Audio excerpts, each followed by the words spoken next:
இப்பொழுது ஆரம்பிக்கப் போகிறது நாட்டின் மிகப்பெரிய வழக்காடு மன்றம். ஆப்கி அதாலத்தில் நமது ரஜித் சர்மாவோடு.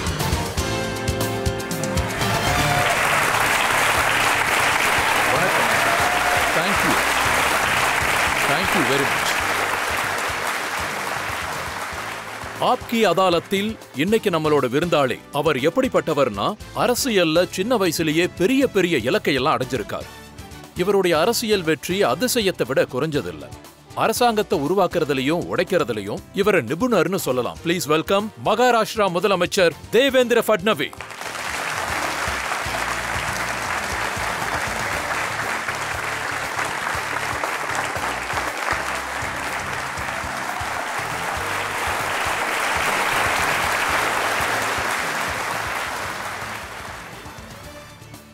ஆப்கி அதாலத்தில் இன்னைக்கு நம்மளுடைய ஜட்ஜ் ரொம்ப சிறப்பானவர். இந்திய ராணுவத்தோட துணிச்சலான அதிகாரி. 36 வருஷம் அவரு இந்திய ராணுவத்துல சேவை செஞ்சிருக்காரு. Please welcome retired major general A.K. Shivaji.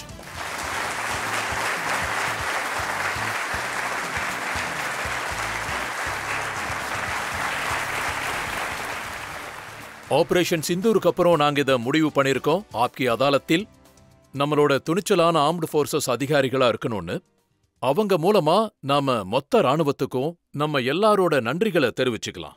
ஆப்கி அதாலத்தில் இன்றைய வழக்கு ஆரம்பிக்கிறதுக்கு முன்னாடி இன்றைய judge retired major general A.K. Shivaji அவர்களுடைய அனுமதியை கேட்டுக்கலாம்.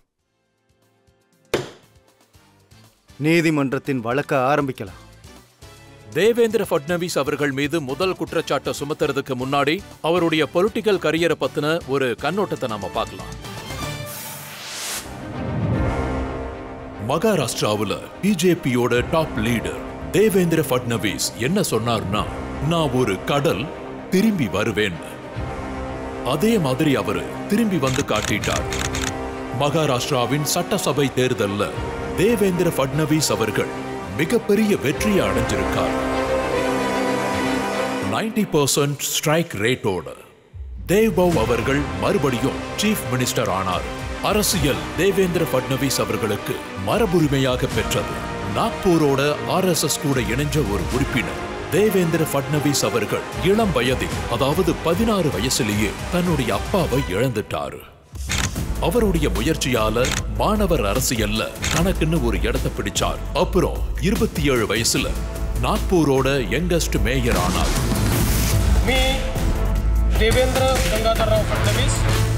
2014 தேவேந்திர ஃபட்னவிஸ் முதன்முறையா முதலமைச்சர் ஆனப்போ அவரு மகாராஷ்டிராவோட முதல் யங்கஸ்ட் சீஃப் மினிஸ்டரா இருந்தார்.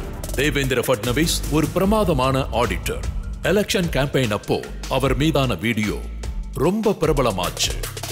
ஒரு முதலமைச்சரா முதல் 5 வருட காலகட்டத்தில் தேவேந்திர ஃபட்னவிஸ் அவர்கள் அவருடைய நிர்வாக திறமையை நிரூபிச்சார். மகாராஷ்டிராவின் வளர்ச்சிக்காக அவருடைய விஷனை அவருடைய எதிரிகள் கூட பாராட்டுவாங்க. சரத் பவார் எத்தனையோ முறை தேவேந்திர ஃபட்னவிஸோட வேலையின் வேகத்தை நிறைய முறை பாராட்டியிருக்கார். தேவேந்திர ஃபட்னவிஸ் அவர்களை பிரதம மந்திரி மோடி அவர்களுக்கு ரொம்ப பிடித்தமானவர்னு சொல்லுவாங்க.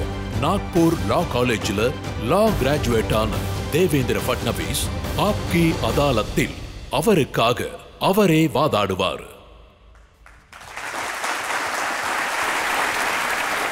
சரி, இப்போ நாம நம்ம வழக்க ஆரம்பிக்கலாம். ஆப்கி அதாலத்தில் தேவேந்திர ஃபட்னவிஸ் மீதான முதல் குற்றச்சாட்டு.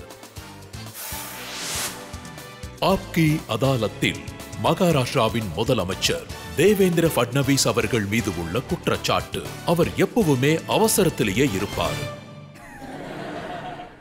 தேவேந்திர சார், உங்க ஸ்கூல் ஃப்ரெண்ட்ஸ் என்ன சொல்லுவாங்கன்னா, உங்க ஸ்கூல்ல உங்களை எப்பவுமே பேக் பெஞ்சில் உட்கார வைப்பாங்கன்னு சொல்றாங்க. உங்களுக்கு ஒரு பெரிய கேங் இருக்கு, அவங்க கூட தான் உட்காருவீங்களா? ஆனா திடீர்னு கொஞ்ச நாள்ல ஃப்ரண்ட் பெஞ்சுக்கு வந்துட்டீங்க. ரொம்ப அவசரமாவே இருப்பீங்க. நான் எப்பவும் பேக் பெஞ்சில் தான் இருந்திருக்கேன்.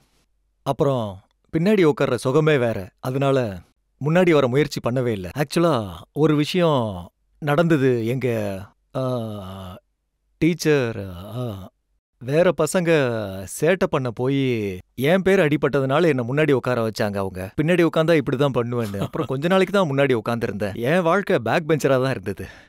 இதுவும் உண்மைதானே? அரசியலுக்குள்ள வரதுக்கான வாய்ப்பு கிடைச்சப்போ, குடும்பத்தோட பாரம்பரியத்தை சம்பாதிக்க வாய்ப்பு கிடைச்சப்போ, அண்ணனையும் தாண்டி நீங்க முன்னாடி வந்துட்டீங்க. இல்ல, இல்ல. எங்க அண்ணனுக்கு அரசியல்ல எந்த ஈடுபாடுமே இல்ல. ஆனா பாருங்க, எனக்கும் அரசியல்ல வரணும்னு எந்த இன்ட்ரெஸ்ட்டுமே இல்ல. ஆ, மாணவர் யூனியன்ல ஒர்க் பண்ணிட்டு இருந்தேன். அப்புறம் யூனியன் லீடரா இருந்தேன். அப்புறம் மாணவர் மன்றத்துல வேலை பார்த்துட்டு இருக்கும்போது ஒரு நாள் என்கிட்ட என்ன சொன்னாங்கன்னா, நீங்க பாரதிய ஜனதா பார்ட்டில வேலை பார்க்கணும்னு. எனக்கு இன்னைக்கு கூட ஞாபகம் இருக்கு. அந்த நேரத்துல சுனில் அம்பேத்கர் அவர்கள் எங்க மாணவர் மன்றத்தோட தலைவரா இருந்தாரு.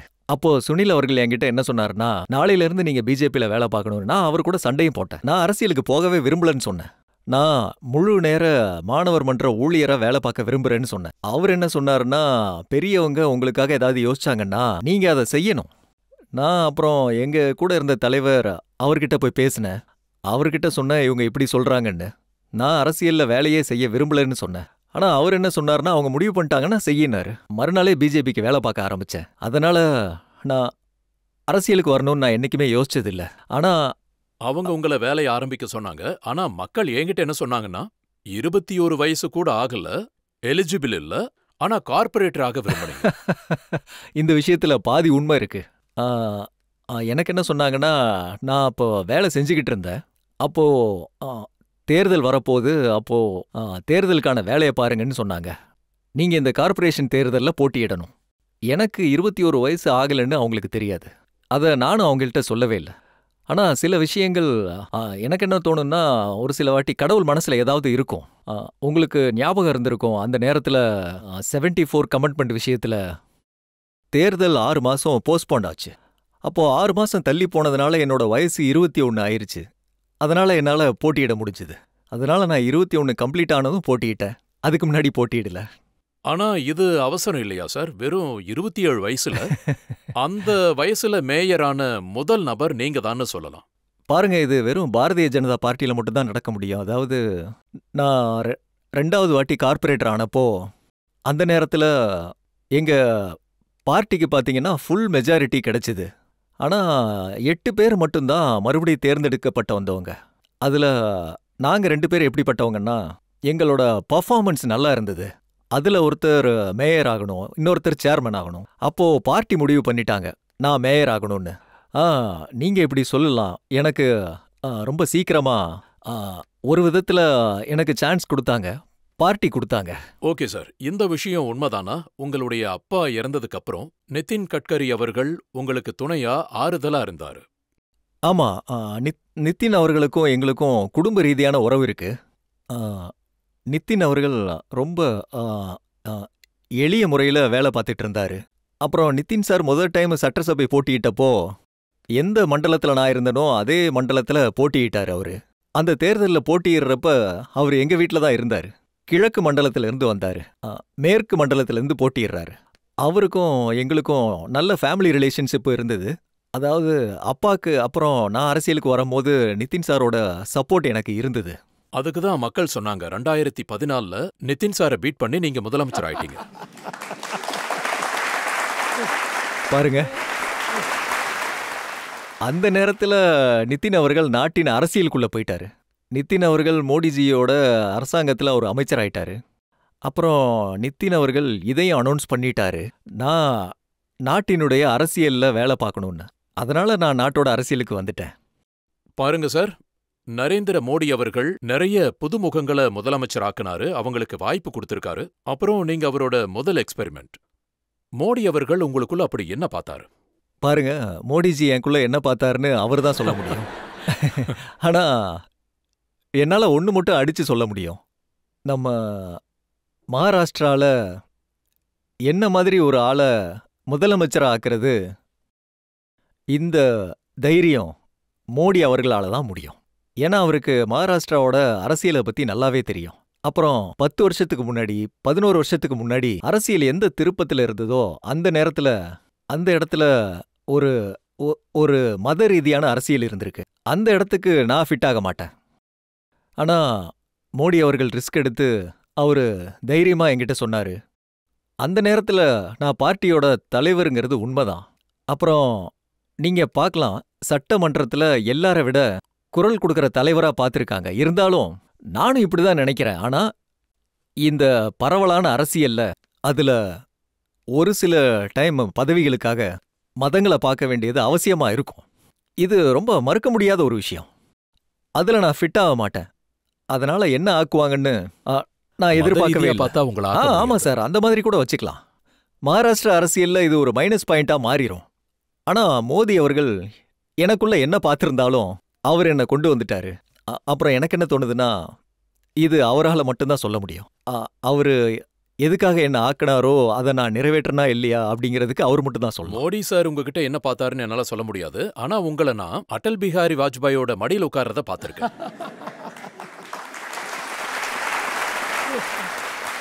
பாருங்க, நான் மடியில் உட்காரல, ஆனா எனக்கு நல்லா ஞாபகம் இருக்கு. அப்ப எனக்கு 12 வயசு இருக்கும். நாக்பூர்ல பாரதிய ஜனதா பார்ட்டியோட அந்த போட்டோ இருக்கு. எஸ் அதேதான்.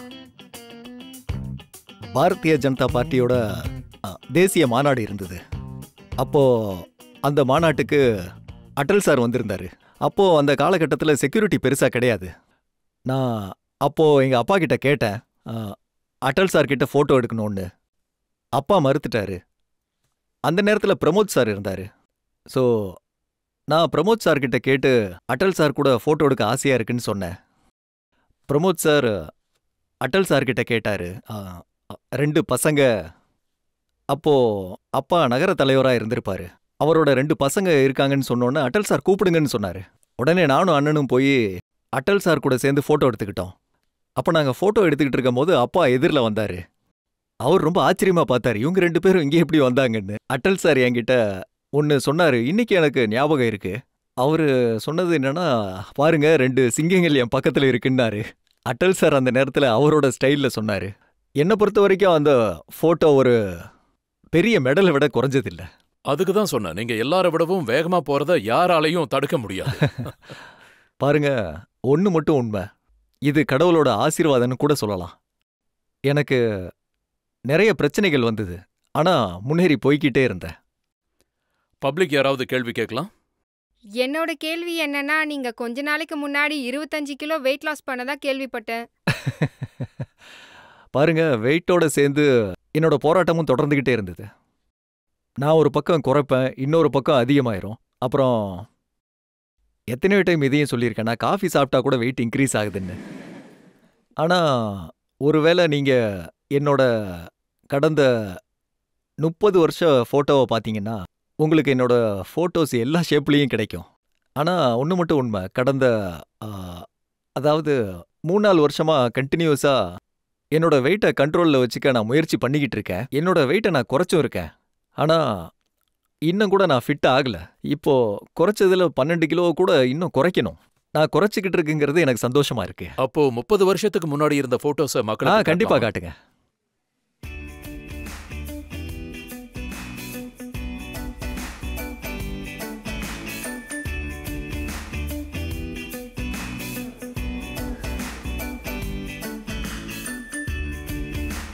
ஸோ நடுவுல இருந்த போட்டோஸ் ரொம்ப நல்லா இருந்துச்சு. அதுல நீங்க மாடலிங் பண்ற மாதிரி இருந்தீங்க. இது ஒரு ரொம்ப இன்ட்ரெஸ்டிங்கான விஷயம்.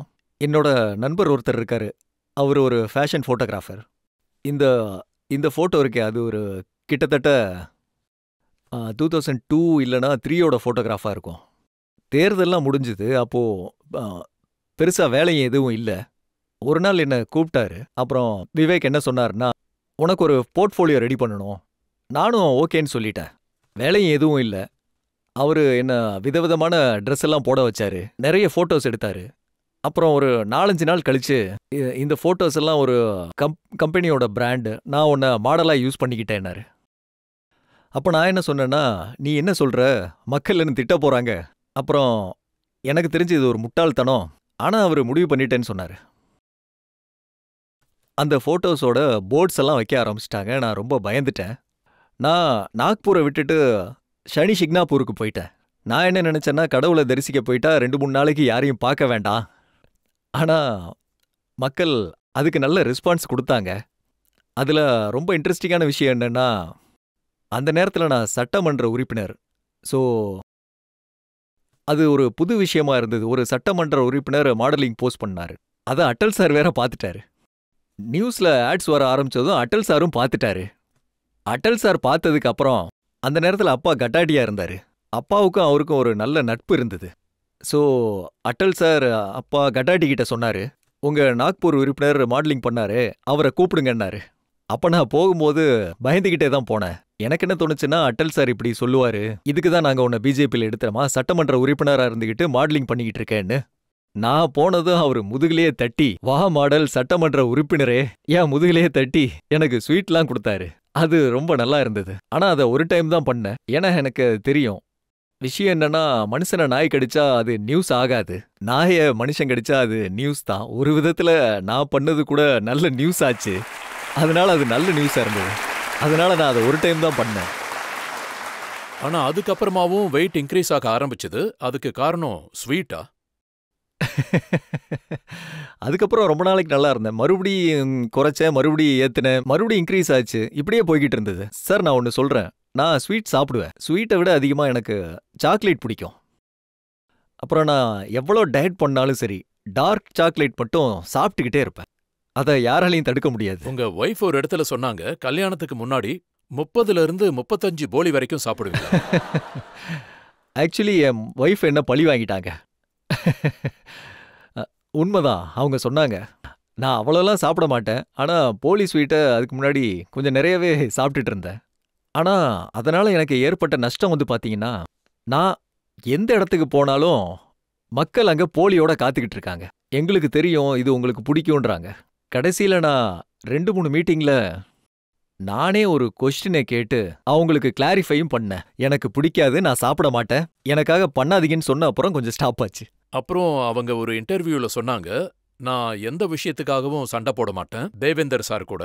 ஆனா மக்கள் போலி ஆஃபர் பண்ணும்போது மட்டும் சண்டை வரும்னு சொல்லிருக்காங்க. ஆமா ஆமா உண்மைதான். ஏன்னா எனக்கு நான் எங்க போனாலும், எங்கேயாவது விருந்துக்கு போனாலும் அதை தான் எனக்கு கொடுப்பாங்க. நான் வேற ஏதாவது விஷயத்துக்கு போனாலும், வேற ஏதாவது ப்ரோக்ராம் இருந்தாலும் போலி தான் கொடுப்பாங்க. என் ஒய்ஃப் கிட்ட சொன்ன, ஒன்னால தான் கொடுக்க ஆரம்பிச்சிருக்காங்கன்னு. எல்லாரும் பாசமா ஆசையா கொண்டு வந்து கொடுக்குறாங்க. விடலான்னு நினைக்கிறேன், கூடிய சீக்கிரம் அதை விட்டுருவேன். அதான் என் ஒய்ஃபுக்கு எனக்கும் சண்டை வருது.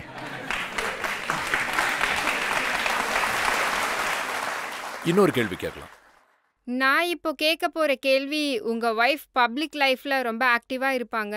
சோ இந்த மேரேஜ் உங்களுக்கு பொலிட்டிக்கல் மேரேஜா இல்ல லவ் மேரேஜுங்களா? என்னோட மேரேஜ் அரேஞ்ச்ட் வித் லவ். இது அரேஞ்ச் மேரேஜ். ஆனா எனக்கு கல்யாணம் ஆனப்போ, அதாவது நான் எப்போ இதை முடிவு பண்ணனோ, நான் அமிர்தாவோட போட்டோவை பார்த்ததும் மேரேஜ் பியூரோல இருந்து எங்க அம்மா 3 நாள் போட்டோவை கொண்டு வந்தாங்க. போட்டோவை பார்த்தேன், அவளோட நம்பர் வாங்கினேன். டைரக்டா அவளுக்கு ஃபோன் பண்ணேன், மீட் பண்ணலாமான்னு கேட்டேன். ஒரு 3 தடவை சந்திச்சோம். முதல் சந்திப்புலேயே நான் அவகிட்ட சொன்னேன், நான் வாழ்க்கை பூரா அரசியலில் தான் இருக்க போறேன், வேற எந்த வேலையும் பார்க்க மாட்டேன்னு சொல்லிட்டேன். அப்புறம் முதல்ல இதுதான் சொன்னேன். அப்போ அவள் பேங்க்ல வேலை பார்த்தா. நான் சொன்னேன், உன்னோட காசு உன்னது, என்னோட காசு என்னது, நான் உன்கிட்ட வாங்கவும் மாட்டேன், கேட்கவும் மாட்டேன். நீ உன் லைஃப்பை பார்த்துக்க, நான் என் லைஃப்பை பார்த்துக்கிறேன்னு சொன்னேன். எங்க 2 பேருக்குள்ளேயும் 2-3 சந்திப்புலேயே அக்ரிமெண்ட் முடிஞ்சுது. அப்புறம் ஒரு நாள் லாங் டிரைவுக்கு போனோம். அன்னைக்கு நாங்க கல்யாணம் பண்ணிக்கலான்னு முடிவு பண்ணோம். அப்புறம் நேரா அவங்க வீட்டுக்கு போனோம். அவங்க அப்பா அம்மாவை மீட் பண்ணோம். அப்புறம் எங்க வீட்டுக்கு வந்து எங்க அம்மா கிட்ட பேசணும். அப்புறம் கல்யாணம் பண்ணிக்கிட்டோம். ஆனா இதுவும் உண்மைதான்.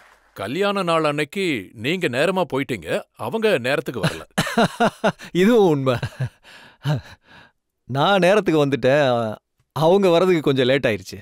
அப்புறம் அவங்க அப்பா என்ன சொன்னாருன்னா, அவங்க அப்பா ஃபோன் பண்ணி சொன்னாரு, அவ வரதுக்கு கொஞ்சம் லேட் ஆகும், நீங்க ஊர்வலத்துக்கு வந்தவங்களை கொஞ்சம் நேரம் ஆட விடுங்க. எங்க ஊர்வலத்துக்கு வந்தவங்கலாம் ஆடி ஆடி டயர்ட் ஆயிட்டாங்க. அதுக்கப்புறம் தான் அவ வந்து சேர்ந்தா. ஆனா அவங்க அரசியல்ல இல்லனாலும் அரசியலை பத்தி கண்டிப்பா கமெண்ட் பண்ணுவாங்க. நான் பார்த்திருக்கேன். ஆமா. உத்தம் தாக்கரே கூட அவங்களுக்கு மோதல் ஏற்படும். அவர் சிஎம்மா இருக்கும்போது ஒரு ட்வீட் கொடுத்தாங்க. என்ன எழுதுனாங்கன்னா, அவர் ஒரு போலி ராஜா. பாருங்க, அல்டிமேட்லி அவளுது ஒரு வித்தியாசமான பர்சனாலிட்டி. அவளுக்குன்னு ஒரு ஆளுமை இருக்கு. அப்புறம் அவ சில கமெண்ட்ஸ் பண்ணுவா. எனக்கு என்ன தோணுதுன்னா, என்ன கேட்டா நான் அவகிட்ட எப்பயுமே சொல்லுவேன், நீ எதுக்கு அரசியலை பத்தி கமெண்ட் பண்ணிக்கிட்டு இருக்க, நீ தான் அரசியல்ல இல்லையே. அரசியலை பத்தி கமெண்ட் பண்ணதுக்கு அப்புறம் அவ ரொம்ப கடுமையான ட்ரோலிங்கை தாங்க வேண்டியது இருக்கும். அதுவும் மக்கள் எப்படி கமெண்ட் பண்ணுவாங்கன்னா, எப்படி தாக்குவாங்கன்னா, கமெண்ட் எப்படி இருக்கும்னா, நான் அவகிட்ட சொல்லுவேன், எதுக்கு உனக்கு இந்த வேலை, இனிமே இது மாதிரி பண்ணாத, இல்லனா பிரச்சனை வரும்னு சொல்லுவேன். கேப்பா, அப்பப்பவும் பண்ணிருவா அவ. ஆனா இன்ட்ரெஸ்டிங்கா கமெண்ட் பண்ணுவாங்க. உத்தம் சாருக்கு என்ன எழுதுனாங்கன்னா, போகி ஏதாவது கத்துக்கோ எங்க யோகி கிட்ட இருந்து.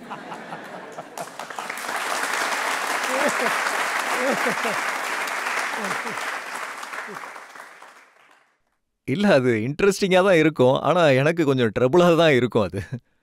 அப்பப்போ அவங்க ஒரு வீடியோவும் பண்றாங்க. பொலிட்டிக்கல் கான்ட்ரவர்சியும் வரும். ஒரு வீடியோல நீங்களும் இருந்தீங்க, போலீஸ் கமிஷனரும் இருந்தாரு, ஏசிபி கமிஷனர் இருந்தாரு. போலீஸ் நீங்க மிஸ்யூஸ் பண்றீங்கன்னு சொன்னாங்க. இல்ல, அது ஆக்சுவலி ஒரு ரிவர் ஆந்தம தயார் பண்ணாங்க. நதியை காப்பாத்துறதுக்காக ஒரு பெரிய கேம்பெயின் நடந்தது. அதுக்காக ஒரு ரிவர் ஆந்தம் தயார் பண்ணாங்க. அதுல ட்ரோலிங் என்ன நடந்ததுன்னா, எல்லாரும் இருந்ததுனால ட்ரோலிங் எதுவும் பண்ணல. அதுல யாரு அந்த ரிவர் ஆந்தம தயார் பண்ணாங்களோ, அதுல முக்கியமா நாங்க எல்லாரும் ஒன்னா சேர்ந்து அந்த ஆந்தம பாடிக்கிட்டு இருந்தோம். அங்க உள்ளவங்க எல்லாருமே பாடிக்கிட்டு இருந்தாங்க. ஆனா அந்த கேமராமேனுக்கு என்ன தோணுச்சுன்னு தெரியல, நான் தான் ஹீரோன்னு தோணிருக்கு. அதனால அவரு என்னோட செப்பரேட் வீடியோவை அதுல போட்டாரு. அப்புறம் அது எவ்வளவு ஃபன்னி வீடியோன்னா, நீங்க அதை யாருக்குமே காட்டாதீங்க, நானும் பார்க்க விரும்பல. அந்த வீடியோ எவ்வளவு ஃபன்னியா இருந்ததுன்னா, அதுல எவ்வளவோ மீம்ஸ் வந்தது. நான் அந்த மீம்ஸ் எல்லாத்தையும் படிச்சு ரொம்ப ஷாக் ஆயிட்டேன். அப்போ எனக்கு என்ன தோணுச்சுன்னா, இது என்னோட வேலை இல்ல, நான் அமைதியா இருக்கணும். அந்த டைம் நிறைய ட்ரோலிங்கும் வந்தது. இது உண்மைதான். சார், உங்க வைஃப் சிங்கர், உங்களுக்காக என்ன பாட்டு பாடுவாங்க? பாருங்க, நாங்க ஒருத்தருக்காக ஒருத்தர் எதுவுமே பண்ணக்கூடாதுன்னு முடிவு பண்ணிட்டோம். ஸோ சந்தோஷமா இருக்கோம். ஆனா சிங்கிங் அவளோட பேஷன். ஆனா அவ இப்ப கூட பேங்கர், இப்பயும் பேங்க்ல தான் வேலை பார்க்கறா. சிங்கிங் அவளுக்கு ஒரு பேஷன். இப்ப கூட பாட்டு பாடுவா. பாடல்கள் பாடாம இருந்தா கூட ரிஹர்சல்ஸ் பண்ணுவா. அப்புறம் நடுவுல பாட்டும் பாடுவா, தயார் பண்ணுவா, கம்போஸும் பண்ணுவா. ஸோ அது அவளோட பேஷனா இருக்கிறதால பண்ணுவான்னு நான் நினைப்பேன். நீங்க என்னைக்காவது அவங்களை ஏதாவது சொல்லுவீங்களா? நீங்களும் கல்யாண வாழ்க்கையில தான் இருக்கீங்க. யாராவது தன்னோட ஒய்ஃப் ஏதாவது சொல்ல முடியுமா? நீங்க ரஜத் சர்மாவா இருக்கலாம், நான் தேவேந்திர ஃபட்னவிஸா இருக்கலாம், முதலமைச்சரா இருக்கலாம். ஆனா வீட்ல வைஃப் சொல்றதை தான் கேட்டாகணும். நீங்க சரியா சொன்னீங்க. எல்லாருக்கும் இது கண்டிப்பா புரிஞ்சிருக்கும்னு நினைக்கிறேன். இப்போ ஒரு பிரேக் எடுத்துக்கலாம். பிரேக் அப்புறம் ஆப்கி அதாலத்துல தேவேந்திர ஃபட்னவிஸ் சார் மீது குற்றச்சாட்டுகள் தொடரும். சார், நீங்க இவ்வளவு ஓப்பனா உண்மையா சொல்றீங்க, அப்புறம் எதையும் சொல்லுங்க. அஜித் பவார் கூட இந்த டீலும் நடந்திருக்கும்ல, உங்க கேஸையும் அமைக்கிடுவோன்னு.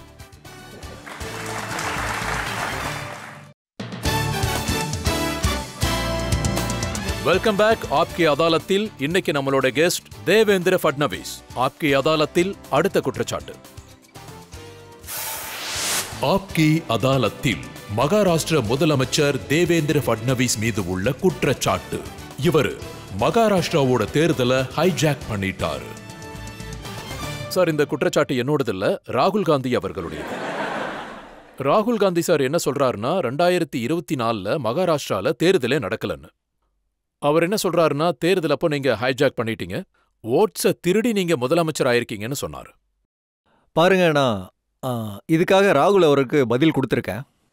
ता उम्र गालिब मैं यही भूल करता रहा, धूल चेहरे पर थी और आईना साफ करता रहा. இப்போ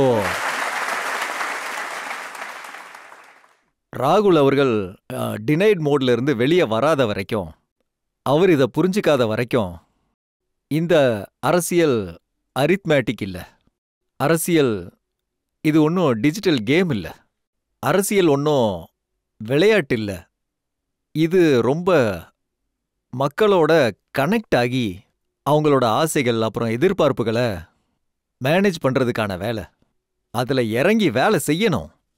அவரு தொடர்ந்து இதே மாதிரியான குற்றச்சாட்டுகளை சுமத்திட்டு இருந்தார்னா அவரோட நிலைமை இப்படிதான் இருக்கும். ஆனா நான் ஒரு முக்கியமான விஷயம் சொல்ல விரும்புறவங்க எல்லாத்துக்கிட்டையும், நான் இதுக்காக ராகுல் அவர்களை குற்றம் சொல்ல மாட்டேன். அவரை சுத்தி எப்படிப்பட்ட அல்ட்ரா லெஃப்டிஸ்ட் மக்கள் இருக்காங்கன்னா, இந்த அனைத்து அல்ட்ரா லெஃப்டிஸ்ட் மக்கள், இவங்க ஐடியாலஜி என்ன? ஐடியாலஜி பார்த்தீங்கன்னா அராஜகம் மட்டும்தான். அராஜகத்தோட ஐடியாலஜி. இந்த ஆட்கள் எல்லாம் கையில அரசியல் அமைப்பை எடுத்துக்குவாங்க.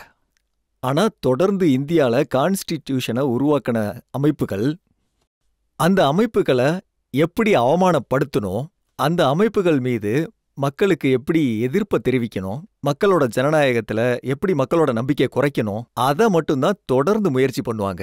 அப்புறம் அந்த மாதிரி ஆட்களுக்கு மவுத் பீஸ்ன்னு இன்னைக்கு ஒருத்தர் இருக்காருன்னா அது ராகுல் காந்தி தான். அவர் தான் இந்த மாதிரி பேசுவாரு. ஆக்சுவலா அவர் என்ன சொன்னார்னா, மக்களவை தேர்தல்ல இருந்து சட்டமன்ற தேர்தலுக்குள்ள 1 கோடி புது ஓட்டர்ஸ் வந்திருக்காங்கன்னு சொல்றாரு. நான் ராகுல் அவர்களுக்கு தெளிவா இந்த விஷயத்த சொன்னேன். 2004ல அந்த டைம்ல சென்ட்ரல் அவங்களோட அரசாங்கம் இருந்தது. எங்க இடத்துல தேர்தல் நடந்தது. மக்களவையில இருந்து சட்டப்பேரவைக்கு 5% உயர்வு இருந்தது. 2009ல மத்தியிலேயே அவங்களோட அரசாங்கம், மாநிலத்திலேயே அவங்க அரசாங்கம். அந்த நேரத்திலையும் அந்த உயர்வு அது கிட்டத்தட்ட 5%. ஒருவேளை அதை கம்பேர் பண்ணா இப்போ உயர்வு 4%. 14% தான் உயர்வு. நீங்க கடந்த 5 தேர்தல்ல பாருங்க, நாட்டிலையும் மாநிலத்திலையும் அவங்களோட அரசாங்கம் இருக்கும்போது அப்பவும் அதே உயர்வு தான், இன்னைக்கும் அதே உயர்வு தான். எந்த விதமான அன்பிரசிடென்ட் உயர்வும் இல்ல, எக்ஸ்ட்ரா எந்த உயர்வுமே இல்ல. இந்த வித்தியாசம் இருந்துகிட்டே தான் இருக்கு. அப்புறம் நான் எதுக்கு இருக்குன்னு சொல்றேன். ஏன்னா எப்பயுமே நமக்கு இங்க நீங்க பாத்தீங்கன்னா மக்களவை தேர்தலுக்கு அப்புறம் ரூல்ஸ் ரிவிஷன் நடக்கும். மக்களவை தேர்தலுக்கு முன்னாடி யாரும் பெருசா கவனிக்க மாட்டாங்க. ஆனா மக்களவை தேர்தல்ல தான் யார் பேரு இருக்கு இல்லைன்னு தெரிய வரும். அப்போ பார்ட்டிஸ் வேலை செய்ய ஆரம்பிக்கும். மக்களவைக்கு அப்புறம் இந்த பார்ட்டிஸ் எல்லாம் தேர்தல் பணிக்காக இன்னும் நிறைய பேரை என்ரோல் பண்ணும். அங்க 1% இன்க்ரீஸ் ஆகும். இன்னொன்னு எங்கன்னா, மக்களவை டைமிங்க பாருங்க, அதுக்கப்புறம் நீங்க சட்டமன்றத்தோட டைமிங்க பாருங்க. அந்த 1.5 வருஷத்துல மக்கள் 18 வயசுல உள்ளவங்க, 19 வயசுல உள்ளவங்க எலிஜிபிள் ஆவாங்க. அதனால கிட்டத்தட்ட நீங்க பாத்தீங்கன்னா 1 கோடி மக்கள்ல 35 லட்சம் பேர் அவங்க தான்.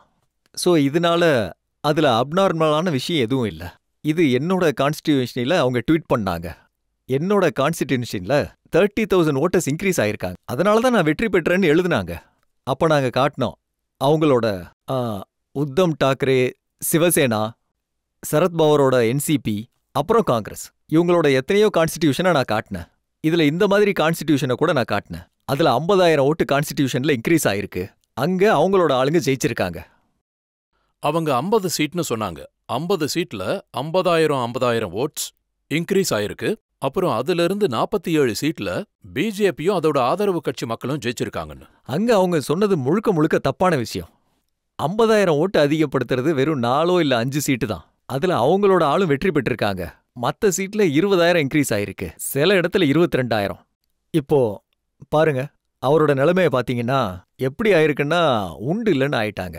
ஸோ இதனால மக்களவை தேர்தல் நேரத்துல என்னாச்சுன்னா அவங்க ஒரு ஃபேக் நரேட்டிவை உருவாக்குறாங்க, கான்ஸ்டிடியூஷனா மாத்தணும்னு.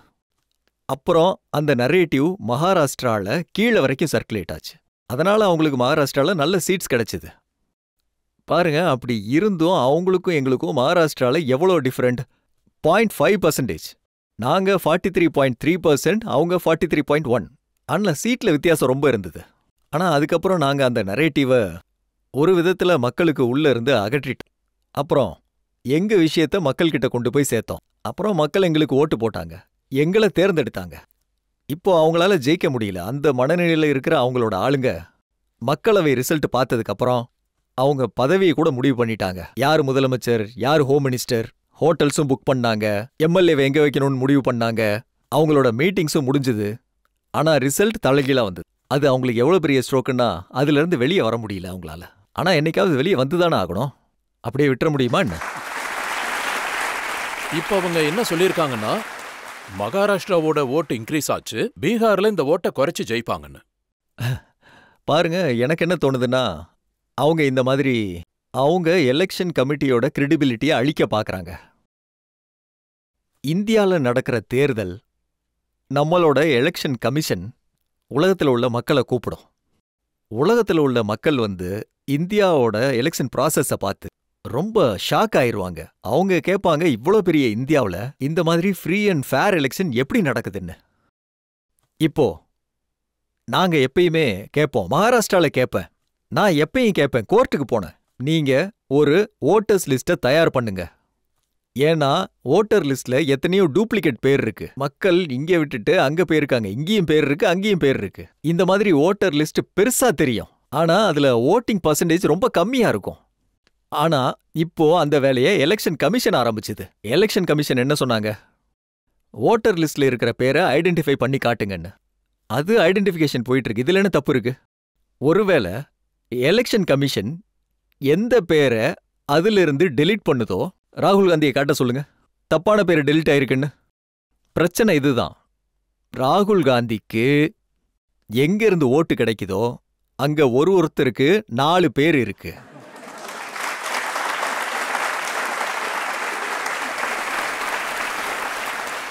அவங்களோட பிரச்சனை இதுதான்.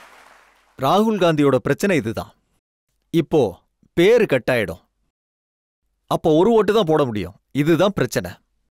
சரத்பவார் மகாராஷ்டிராவோட சட்டமன்ற தேர்தல் முடிஞ்சதுக்கு அப்புறம் என்ன சொன்னார்னா, இவிஎம்ல மேனிபுலேஷன் நடந்திருக்குன்னாரு.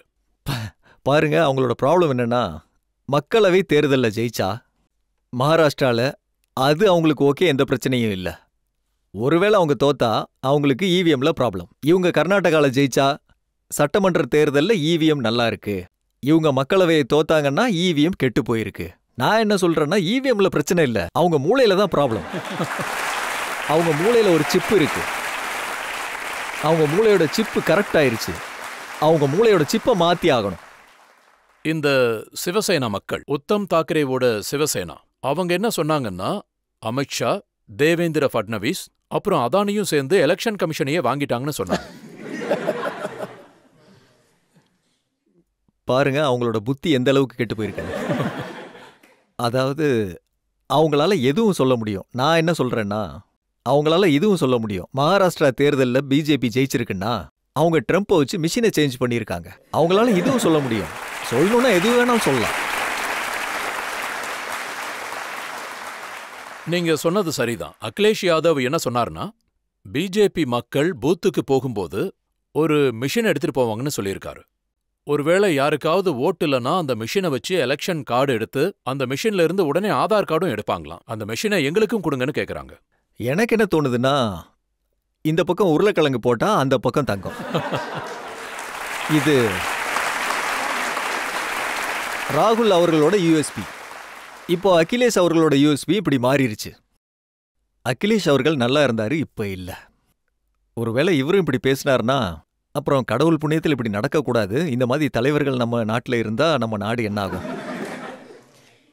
எலெக்ஷன் விஷயத்துல நீங்க சொல்றத நான் ஒத்துக்கிறேன். அதாவது இந்த இவிஎம் விஷயமா இருக்கட்டும், இல்ல ஓட்டை இன்க்ரீஸ் பண்ற விஷயமா இருக்கட்டும். ஆனா இது உண்மைதானே? அதாவது உங்களோட அரசாங்கம் ஃபார்ம் ஆகாதப்போ நீங்க 18 ஹவர்ஸ்க்கு முதலமைச்சரா இருந்தீங்க. அப்புறம் நீங்க சித்தப்பா சரத்பவார் கிட்ட இருந்து மருமக அஜித் பவாரை திருடிட்டீங்க.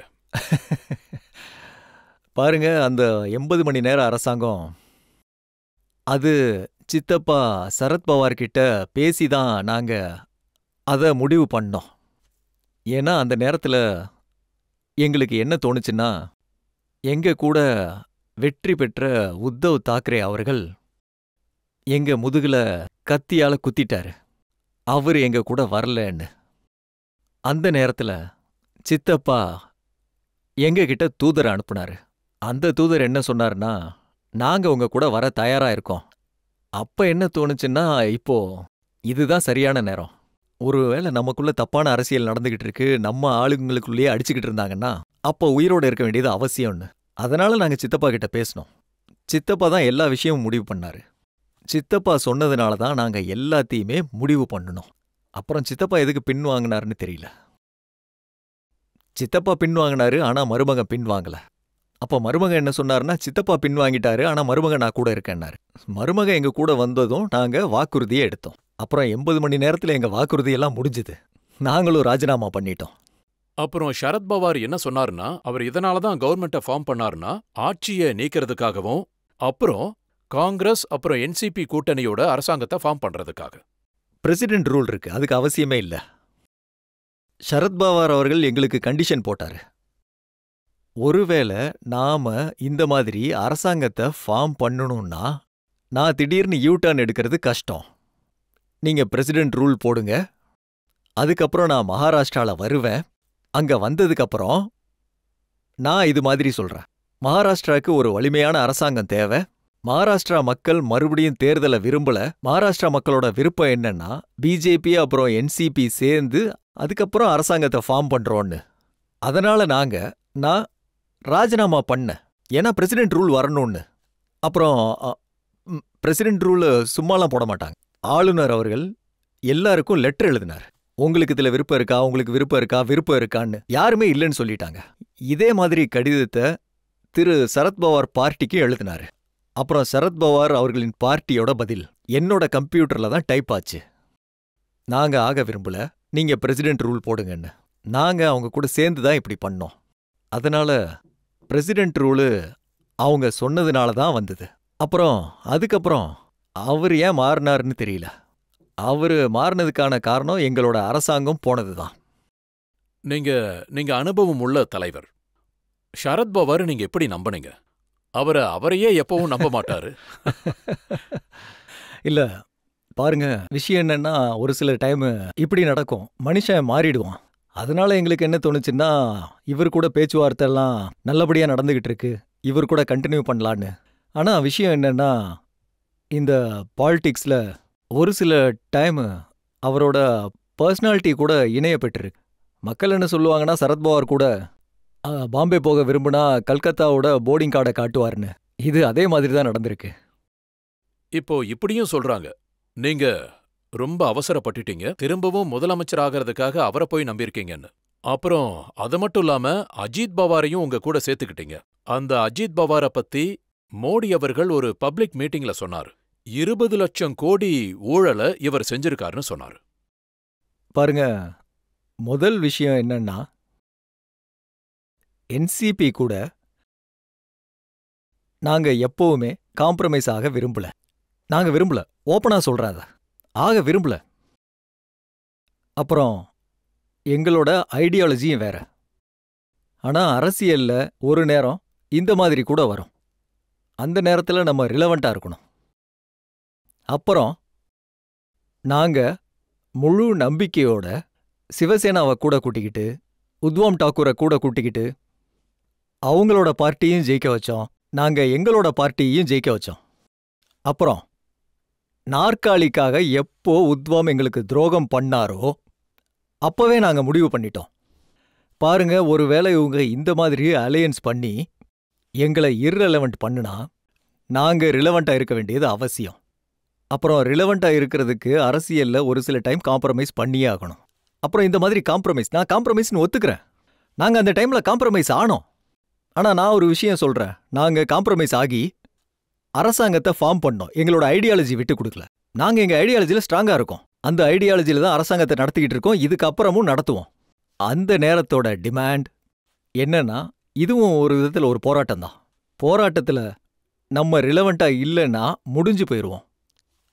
அப்புறம் யாராவது நம்மளை அழிக்க நினைச்சா அதை நம்ம சும்மா பார்த்துக்கிட்டு இருக்க முடியாது. அந்த மாதிரி போராட்டமும் நடக்காது. அதனால தான் நாங்கள் முடிவெடுத்தோம்.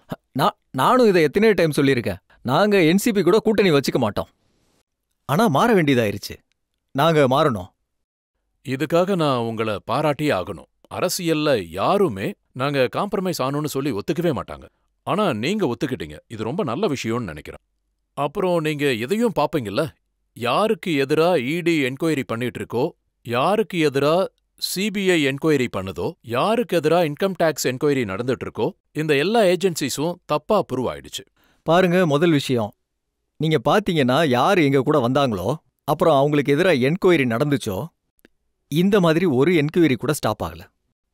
நீங்க பாத்தீங்கன்னா எத்தனையோ பேரோட ப்ராப்பர்ட்டிஸ் எங்க பார்ட்டிக்கு வந்ததுக்கப்புறம் அட்டாச் ஆயிருக்கு. ஸோ பிஜேபி கூட சேர்ந்த அப்புறம் என்கொயரி ஸ்டாப் ஆன மாதிரி எதுவுமே நடக்கும். நான் உங்களுக்கு ஒரு விஷயம் தெளிவாக சொல்கிறேன். அதாவது மோடி அவர்களோட அரசாங்கத்தில் சகோதரனா இல்லை எதிரியான்னு பார்க்கவே மாட்டாங்க. ஒரு தடவை அங்கே முடிவாயிருச்சுன்னா அது கண்டிப்பாக நடக்கும். அதனால எங்கள் கூட வந்தவங்க அவங்க கூட பொலிட்டிக்கல் காம்ப்ரமைஸ் இருக்கு.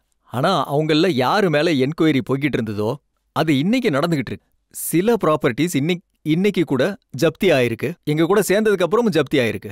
ஜுடிஷியல் ப்ராசஸ் நடந்துட்டு இருக்கு. நீங்க இவ்வளவு தெளிவா உண்மையை சொல்லும்போது எங்களுக்கு இதுவும் சொல்லுங்க.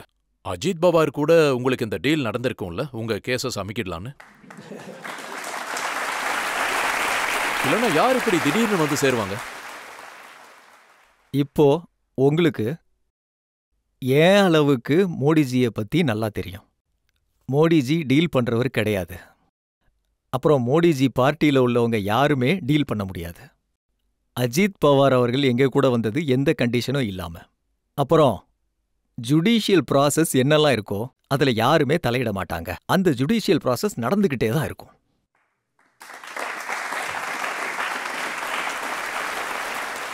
இப்போ மக்கள் எல்லாரும் இப்படிதான் சொல்லுவாங்க, பாரதிய ஜனதா பார்ட்டி ஒரு வாஷிங் மெஷின், இதுக்குள்ள வந்ததும் வாஷ் ஆகி கிளீனா வெளியே வந்துருவாங்க.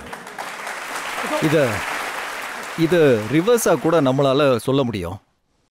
மக்கள் அங்க இருக்கும்போது எல்லாரும் சொல்லுவாங்க இவங்க நல்லவங்க நல்லவங்க நல்லவங்கன்னு. ஆனா எங்க கிட்ட வந்ததுக்கு அப்புறம் வாஷிங் மிஷினுக்குள்ள போயிட்டாங்கன்னு சொல்லுவாங்க. உங்க கூட இருக்கிற வரைக்கும் உங்களுக்கு நல்லதா இருந்தாங்க. நீங்க அவங்களுக்கு முத்தம் கொடுப்பீங்க, ஹக் பண்ணுவீங்க. ஆனா எங்க கிட்ட வந்தா வாஷிங் மிஷினுக்குள்ள போயிட்டாங்கன்னு சொல்லுவீங்க. இதை 2 இடத்துலயும் விசாரிக்கணும்ல. ஆனா நாங்க யாரையும் துவைக்க மாட்டோம். ஒருவேளை துவைச்சா ஒழுங்கா துவைப்பாத. இப்ப எங்களுக்கு இதுவும் சொல்லுங்க, சித்தப்பா மருமகன் சரத் பவார் அஜித் பவார் சேர்ந்து வர போறாங்களா? இத சித்தப்பா மருமகன் தான் சொல்ல முடியும். மத்தவங்க மனசுக்குள்ள இருக்கிறத எங்களால எப்படி சொல்ல முடியும்? அத அவங்களே சொல்லுவாங்க. இப்போ ஒரு பிரேக் எடுத்துக்கலாம். பிரேக் அப்புறம் ஆப்கி அதாலத்தில் ஃபட்னவிஸ் அவர்கள் மீது கேள்விகளும் குற்றச்சாட்டுகளும் தொடரும். நான் இதை ஒத்துக்கவே மாட்டேன். யாராவது மந்திரமோ தந்திரமோ பண்ணி ஒருத்தர் பதவியில உட்கார முடியும், இன்னொருத்தரை நீக்க முடியுங்கிறத பத்தி. அப்ப எலெக்ஷனே தேவையில்லை. எலெக்ஷன் கமிஷனுக்கு பதிலா தந்திர கமிஷனை வைக்கலாமே.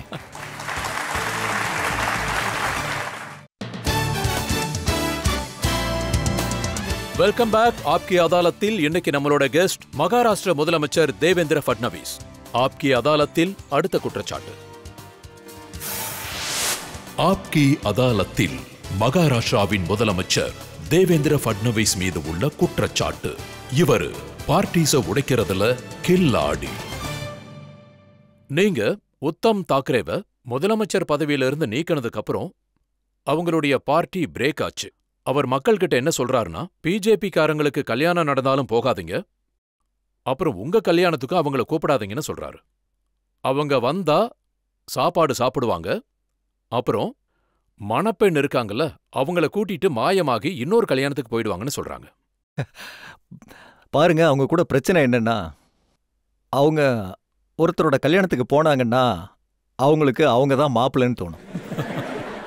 அவங்களுக்கு எவ்வளோ அட்டென்ஷன் வேணும்னா மாப்பிள்ளையோட அதிகமாக அட்டென்ஷன் வேணும். இப்போ முக்கியமான விஷயம் என்னன்னா, உத்தம் அவங்களோட பார்ட்டியை முதல்ல யார் பிரேக் பண்ணது? சரத்பவார் அவர்கள் 1992ல. அப்போ சிவசேனா தலைவர் பாலாசாப் தாக்கரே தான் ஆட்சியில் இருந்தார். அப்போ முழு வீச்சா அவங்க எதிர்த்தாங்க. அந்த நேரத்தில் விஷயம், உத்தம் தாக்கரே அவரோட பார்ட்டிய சரத்பவார் உடைச்சு புஜ்பல் அவர் கூட 13 பேர் போயிட்டாங்க. இப்போ அதே சரத்பவார் அவர்கள் கூட கூட்டணி வச்சுக்கிட்டு உத்தம் அவர்கள் முதலமைச்சரானார். அப்புறம் இவங்களோட பார்ட்டி பிரேக் ஆச்சு. அது அவங்களோட பார்ட்டியா இருந்தாலும் சரி, சரத்பவாரோட பார்ட்டியா இருந்தாலும் சரி. இதுக்காக அவங்க எங்களை பிளேம் பண்ண முடியாது. இதுக்கான காரணம் என்னன்னு நான் சொல்றேன். இப்போ ஏக்நாத் சிண்டே அவர்கள் இந்த கட்டர் பாலாசாப் தாக்கரேயோட சிவசேனை கட்டர், அவங்க இன்னைக்கும் பார்ட்டியை விட்டு வெளியே வரமாட்டாங்க. ஆனா எப்ப அவங்களுக்கு இந்த விஷயம் தெரிஞ்சதோ, இந்த உத்தம் அவர்கள் ஆதித்யா தாக்கரே அவர்களை தலைவராக்குறதுக்கு அவங்களோட ரெக்கையை கட் பண்ணாரு. எல்லா விதமான காம்ப்ரமைஸும் பண்ணாரு. அப்புறம் அவரு எந்த இடத்தோட மந்திரியோ அந்த இடத்த கூட ஆதித்யா தாக்கரே எடுத்துக்கிறார். அப்ப அவங்களுக்கு என்ன தோணுச்சுன்னா, இப்போ நாங்க எங்களோட ஐடியாலஜி விட்டுட்டோம், பாலாசாப்போட ஹிந்துத்துவா பத்தி சொல்ல முடியாது. அங்க ஒரு அடி, இன்னொரு பக்கம் ரெக்கையை வெட்டிக்கிட்டு இருக்காங்க. இந்த விஷயம் தெரிஞ்சதும் அவங்க ஒருவேளை அவங்க ஆக்ட் பண்ணலன்னா அவங்களோட அரசியல் கதையே முடிஞ்சு போயிரும். அப்புறம் அவங்க எல்லாரும் சேர்ந்து வெளியே வந்தாங்க. அப்ப இது அவங்களோட லட்சியம். இதேதான் என்சிபிலையும் நடந்தது. என்சிபியில இத்தனை வருஷமா சரத்பவார் அவர்களோட வாரிசா அஜித் பவாரா பார்த்துட்டு இருந்தாங்க. ஆனா கடந்த ஒரு சில ஆண்டுகளா பிரியா அவர்களை புஷ் பண்ணாங்க. இல்ல சுப்ரியா அவர்களை வாரிசா காட்டினாங்க. அப்புறம் மெதுவா அஜித் பவாரை எல்லா கேஸ்லயும் வில்லனா காட்ட ஆரம்பிச்சாங்க. ஏன் கூட அஜித் பவார் எந்த வாக்குறுதியை நாங்க 80 மணி நேரம் எடுத்தோமோ அதை ஃபுல்லா சரத்பவார் அவர்கள் இனிஷியேட் பண்ணார். அஜித் பவாரை முன்னாடி தள்ளி பின்னாடி இருந்து நாற்காலியை இழுத்துட்டாரு.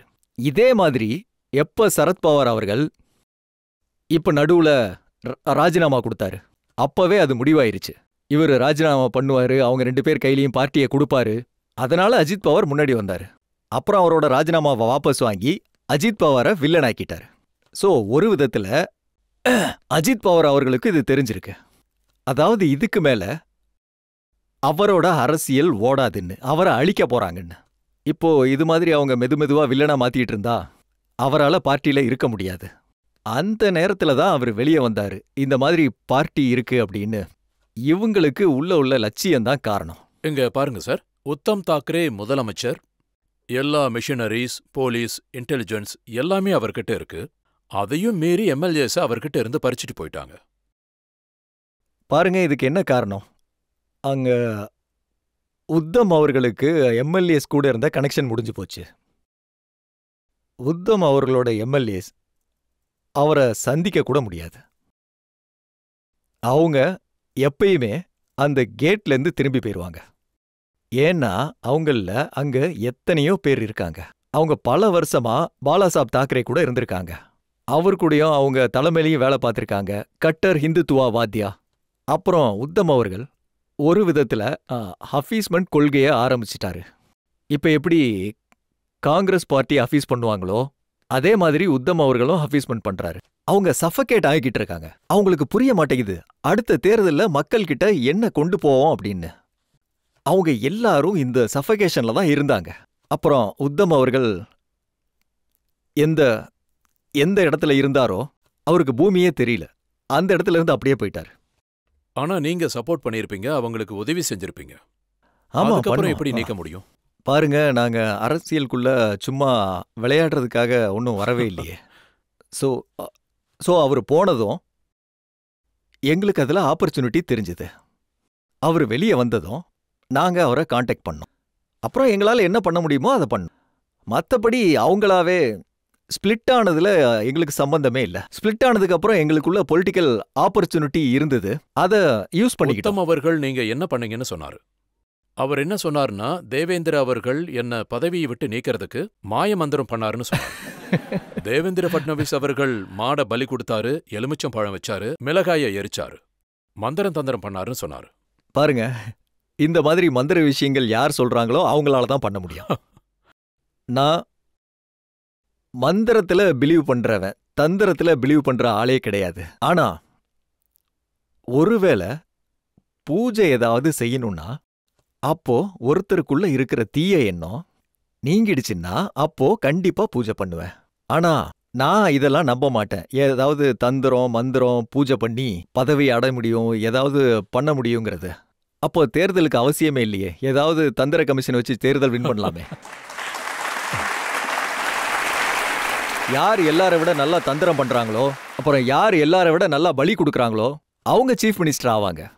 ஆனா இது உண்மை இல்லையா? எல்லா எம்எல்ஏஸையும் அசாம் கூட்டிட்டு போனீங்க, காமியாக்கியா தேவியோட கோயிலுக்கு கூட்டிட்டு போனீங்க, அங்க சத்தியம் பண்ண வச்சீங்க, ரத்த திலகத்தை வச்சு விடக்கூடாதுன்னு சொன்னீங்க. இதெல்லாம் ரூமர்ஸ். நாங்கெல்லாம் அசாம் போனோம், அதெல்லாம் உண்மைதான். அப்புறம் அசாமுக்கு போனா காமாக்கியா கோயிலுக்கு போகணும்னு எல்லாருக்கும் ஆசை இருக்கும். அந்த மாதிரி தான் அங்க உள்ள எம்எல்ஏஸ் காமாக்கியா கோயிலுக்கு போனாங்க. எல்லார் எதிரிலையும் போனாங்க. பாருங்க, கேமரால எல்லாமே ரெக்கார்டா இருக்கு. கோயிலுக்குள்ள போனாங்க, சாமியை தரிசனம் பண்ணாங்க, எல்லாமே வெளியே வந்தாங்க. எங்க ரத்தம் இருக்கு, எங்க ரத்த திலகம் இருக்கு, எல்லாமே ஜோடிக்கப்பட்ட கதை. அவங்க காமாக்கியா கோயில்ல தரிசனம் பண்ணது உண்மை. ஆனா யாருமே ரத்த திலகமே வச்சுக்கல. ஆனா இந்த விஷயம் உண்மை. அவங்கள பார்த்து சில பேர் ரத்த கண்ணீர் விட்டுக்கிட்டு இருந்தாங்க. இது உண்மைதானா? தேவேந்திர அவர்கள் லாங் கோட் போட்டுக்கிட்டு, கருப்பு கண்ணாடி போட்டுக்கிட்டு, கேப் போட்டுக்கிட்டு ஷெர்லாக் ஹோம்ஸ் மாதிரி சுத்துவீங்களா? பாருங்க, நான் இந்த மாதிரி ஒரு 2-3 டைம் போயிருப்பேன். ஆனா அது என்ன நடந்துச்சுன்னா, இந்த மாதிரி ஒரு இன்டர்வியூ போயிட்டு இருந்தது. என்னோட மனைவியை பத்தி உங்களுக்கு நல்லா தெரியும். அவங்களோட பப்ளிக் ப்ரொஃபைல் எப்படி இருக்குன்னா ஏதாவது தமாஷா சொல்லிடுவா. ஸோ அவன் இந்த மாதிரி சொல்லிட்டான். அவன் என்ன சொன்னான்னா, அவர் எங்க போயிட்டு இருக்காருன்னு எனக்கும் தெரியாது, ஏதோ போட்டுட்டு போயிட்டு இருக்காரு. அது ஒரு நியூஸ் ஆயிருச்சு. தேவேந்தர் லாங் கோட் போட்டுட்டு போயிட்டாரு. உத்தம் டாக்கரே என்ன சொல்றாருன்னா, எந்த கோபமும் இல்ல, ஏக்நாத் ஷிண்டே தேவேந்திரா அவர்கள்கிட்ட இருந்து, அமித்ஷா அவர்கள்கிட்ட இருந்து, பிஜேபி கிட்ட இருந்து பணம் வாங்கினாருன்னு சொன்னாங்க. ஒவ்வொரு எம்எல்ஏவுக்கும் 50-50 லட்சம் ரூபாய் செலவாச்சாமே. உத்தம் அவர்கள் எவ்வளவு ஃப்ரஸ்ட்ரேட்டடா இருக்காருனா, அவருக்கு தினமும் ஒரு கதை ஞாபகம் வரும், தினமும் ஒரு புது கனவு வரும், தினமும் ஒரு காரணம் சொல்லுவாரு. உத்தவ் அவர்கள் இந்த விஷயத்தை அக்னாலேஜ் பண்ண விரும்பல. அவரோட எம்எல்ஏஸ் கூட அவருக்கு கனெக்ஷன் இல்லைங்கிற விஷயம். இல்லைன்னா எனக்கு ஒன்று சொல்லுங்க, உத்தவ் அவர்கள்ட்ட காசுக்கு ஏதாவது பஞ்சமா? இது காசு சம்பந்தப்பட்ட விஷயம் இல்ல. மக்கள் எல்லாரும் அங்க சூழ்நிலை எப்படி மாறிச்சோ அதுக்கு ஏத்த மாதிரி மாறிட்டாரு. இதனாலதான் அரசியல்ல யாரும் அவ்வளவு ரிஸ்க் எடுக்க மாட்டாங்க. ஏன்னா நீங்க எத்தனை கோடி கொடுத்தாலும் அப்ப கூட ஒருவேளை ஒரு ஸ்டெப் எடுக்கும் போது ஃபெயிலியர் ஆயிடுச்சுன்னா உங்களோட பொலிட்டிக்கல் கேரியரே டோட்டலா காலி ஆயிரும். ஆனா இவங்க எல்லாருமே ஒன்னு சேர்ந்துட்டாங்க. அப்புறம் இதுல முக்கியமான விஷயம் என்னன்னா, இந்த சட்ட மேலவை தேர்தல் நடந்தப்போ அந்த தேர்தல் டைம்ல எல்லாருக்கும் யாருக்கு ஓட்டு போடணும்னு சொல்லுவாங்க, ஒருத்தரையா உள்ள கூப்பிட்டு. அப்புறம் அந்த கூட்டத்தோட தலைவர் ஏக்நாத் ஷிண்டே, அவரை வெளியே உட்கார சொல்லிட்டாங்க. வேற யாரோ கன்சல்டன்ட் ஆளு உள்ள உட்காந்துருக்காங்க. அவரு எப்படி ஓட் பண்ணணும்னு சொல்லி கொடுக்குறாரு. அந்த நேரத்துல எனக்கு என்ன தோணுதுன்னா, அப்ப நடந்த அவமானம் அன்னைக்கே ஷிண்டே அவர்கள் முடிவு பண்ணிட்டாரு. ஓட்டிங் முடிஞ்சுது. எல்லார்கிட்டையும் இதை காட்டி இது என்னன்னு கேட்டாங்க. எதுக்கு இப்படி அவமானப்படுத்துறீங்க? என்கிட்ட உங்களுக்கு கொஞ்சம் கூட நம்பிக்கையே இல்லை. யாரோ ஒரு கன்சல்டன்ட்டை உள்ள உட்கார வச்சிருக்கீங்க. அப்புறம் விதிமுறைப்படி யாரு கூட்டத்தோட தலைவரோ, சட்டமன்றத்தோட தலைவர் தான் உள்ள உட்காரணும். என்ன வெளியே உட்கார வச்சுட்டு 24-25 வயசுல ஒரு பையனை கன்சல்டன்டா உட்கார வச்சிருக்கான். அவருக்கு என்ன தோணுச்சுன்னா, என் மேல இந்த அளவுக்கு கூட நம்பிக்கை இல்லைன்னா நான் இருந்து என்ன லாபம்? உடனே வெளியே வந்துட்டாரு. ஏக்நாத் ஷிண்டே உங்களை எப்போ காண்டாக்ட் பண்ணாரு? ஏக்நாத் ஷிண்டே மகாராஷ்டிரா பார்டரை விட்டு வெளியே போனப்போ அவர் என் கூட காண்டாக்ட் பண்ணாரு. அவர் என்ன சொன்னார்னா, நான் கிளம்பிட்டேன், நான் கவலைப்படாதீங்க கிளம்பிட்டார். அப்புறம் அவர் போயிட்டாரு. ஆமா, போயிட்டாரு. இப்ப பாத்தீங்கன்னா அவர் போயிட்டாரு. ஊர்வலம் தயாரா இருக்கு. குதிரை வந்துருச்சு. குதிரைக்கு தீனியும் போட்டாங்க. மாப்பிள்ள தேவேந்திர ஃபட்னவிஸ் உட்கார வேண்டிய இடத்துல ஷிண்டே வந்து உட்கார்ந்துட்டாரு. பாருங்க, இந்த விஷயத்த நான் தெளிவா சொல்றேன். அதாவது எப்ப இந்த விஷயம்லாம் நடந்ததோ, அப்புறம் எப்ப இந்த அரசாங்கம் வராதுன்னு தெரிஞ்சுதோ, அதுக்கு முன்னாடி நாளே இதை முடிவு பண்ணிட்டாங்க. இந்த ஷிண்டே அவர்கள் ரொம்ப தைரியத்தோட இந்த காரியம் எல்லாமே செஞ்சாரு. இந்த மாதிரி நேரத்துல அவரை தான் முதலமைச்சராக்கணும். ஏன்னா அவர் கூட யார் யார் வந்தாங்களோ அவங்களுக்கும் கான்ஃபிடன்ஸ் கிடைக்கணும். அதனால நாளே முடிவாயிருச்சு, ஷிண்டேஜி அவர்கள் தான் முதலமைச்சர் ஆவார்னு. இதுல எந்த விதமான சந்தேகமும் இல்ல. இதுல என் சைடும் எந்த விதமான சந்தேகமும் இல்ல. ஒருவேளை நீங்க எங்க தலைவர்கள்ட்ட கேட்டீங்கன்னா, இந்த ப்ரொபோசலை முதல்ல வச்சது நான் தான். நம்ம ஷிண்டே அவர்களை முதலமைச்சர் ஆக்கணும்னு. இந்த அரசாங்கம் ஸ்ட்ராங்கா இருக்கணும். ஏன்னா பாத்தீங்கன்னா மக்களுக்கும் நம்பிக்கை வரணும். அப்புறம் எங்க தலைவர்கள் அதுக்கு சம்மதிச்சாங்க. ஆனா எனக்கு சர்ப்ரைசிங்கா தான் இருந்தது. அந்த டைம்ல நான் என்ன நினைச்சேன்னா, நான் அரசாங்கத்துக்கு வெளியே இருக்கலான்னு. ஆனா எங்க பார்ட்டி என்ன முடிவு பண்ணாங்கன்னா, அரசாங்கத்தை நடத்தணும்னா முன்னணியில இருக்கிறவரு உள்ள இருக்கணும்னு. முதல்ல எனக்கு கொஞ்சம் சந்தேகமா தான் இருந்தது. ஆனா அப்புறமா தான் நினைச்சேன், அங்க தலைவர்களோட முடிவு சரியானதுன்னு. ஏன்னா அரசாங்கத்தை உள்ள இருந்தாதான் நடத்த முடியும், வெளியே இருந்து நடத்த முடியாது. அப்புறம் நான் உள்ள போனேன், அரசாங்கத்தை ஸ்ட்ராங்கா நடத்தினேன், அப்புறம் ஜெயிச்சும் வந்தேன். ஆனா இப்ப நடந்த தேர்தல்ல ஷிண்டே அவர்களுக்கு ரொம்ப நம்பிக்கையா இருந்துச்சு. அதாவது அவரை மறுபடியும் முதலமைச்சர் ஆக்குவாங்கன்னு, நீங்க மறுபடியும் டெபுட்டி சீஃப் மினிஸ்டர் ஆயிடுவீங்கன்னு. ஷிண்டே அவர்களுக்கு அரசியல் நல்லாவே தெரியும். இங்க 145 மெஜாரிட்டிக்கு தேவை. அந்த 145ல பிஜேபிக்கு மட்டுமே 137 சீட்ஸ் கிடைச்சது. அப்போ ஷிண்டே அவர்களுக்கு இது ரொம்ப நல்லா தெரியும். எந்த பார்ட்டிக்கு தனியா இவ்வளோ மெஜாரிட்டி கிடைச்சதோ அவங்க அந்த பார்ட்டி இப்ப அவங்களோட ஆளை சீஃப் மினிஸ்டர் ஆக்கலனா அவங்க ஒர்க்கர்ஸ்லயும் ஒரு விதமான தப்பான கருத்து போய் சேரும். இப்ப இதெல்லாம் நடந்து முடிஞ்சதுக்கு அப்புறம் நாங்க எங்களோட மூத்த தலைவர்கள் கூட உக்காந்தோம். அப்போ எங்க மூத்த தலைவர்கள் இந்த மாதிரி சொன்னதும் நான் பாரதிய ஜனதா பார்ட்டியோட முதலமைச்சர் ஆவேன்னு. அப்போ ஷிண்டே அவர்கள் ஒரு நிமிஷத்துல சரின்னு சொல்லிட்டாரு. அவர் என்னைக்கும் அவர் நோ சொல்ல. அவர் ஏன் சொன்னாங்கன்னு எனக்கு புரியுது. உங்களுக்கு இத்தனை சீட் கிடைச்சிருக்கு, பாரதிய ஜனதா பார்ட்டி டிசர்வ் பண்ணும், நீங்க பண்ணுங்க. இப்போ ஷிண்டே அவர்கள் என்ன சொல்றாருன்னா, என்ன லேசா எடுத்துக்காதீங்க, நான் வண்டியை கவுத்துருவேன்னு. அவரு எனக்கு சொல்லல, உத்தவ் அவர்களுக்கு சொல்றாரு. அவரோட வண்டியை கவுத்துருவேன்னு அவங்க கிட்ட சொல்றாரு. ஆனா அவரோட வண்டி எப்பவோ கவுந்துருச்சு.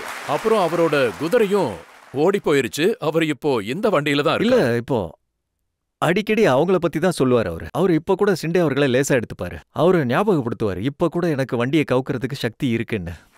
அப்புறம் சார், இப்போ நாங்க என்ன கேள்விப்பட்டோம்னா, ஷிண்டே அவர்கள் கோவமா இருக்காரு, அதனால உத்தம் இங்க வர சொல்லி ஆஃபர் கொடுக்குறீங்கன்னு சொல்றாரு.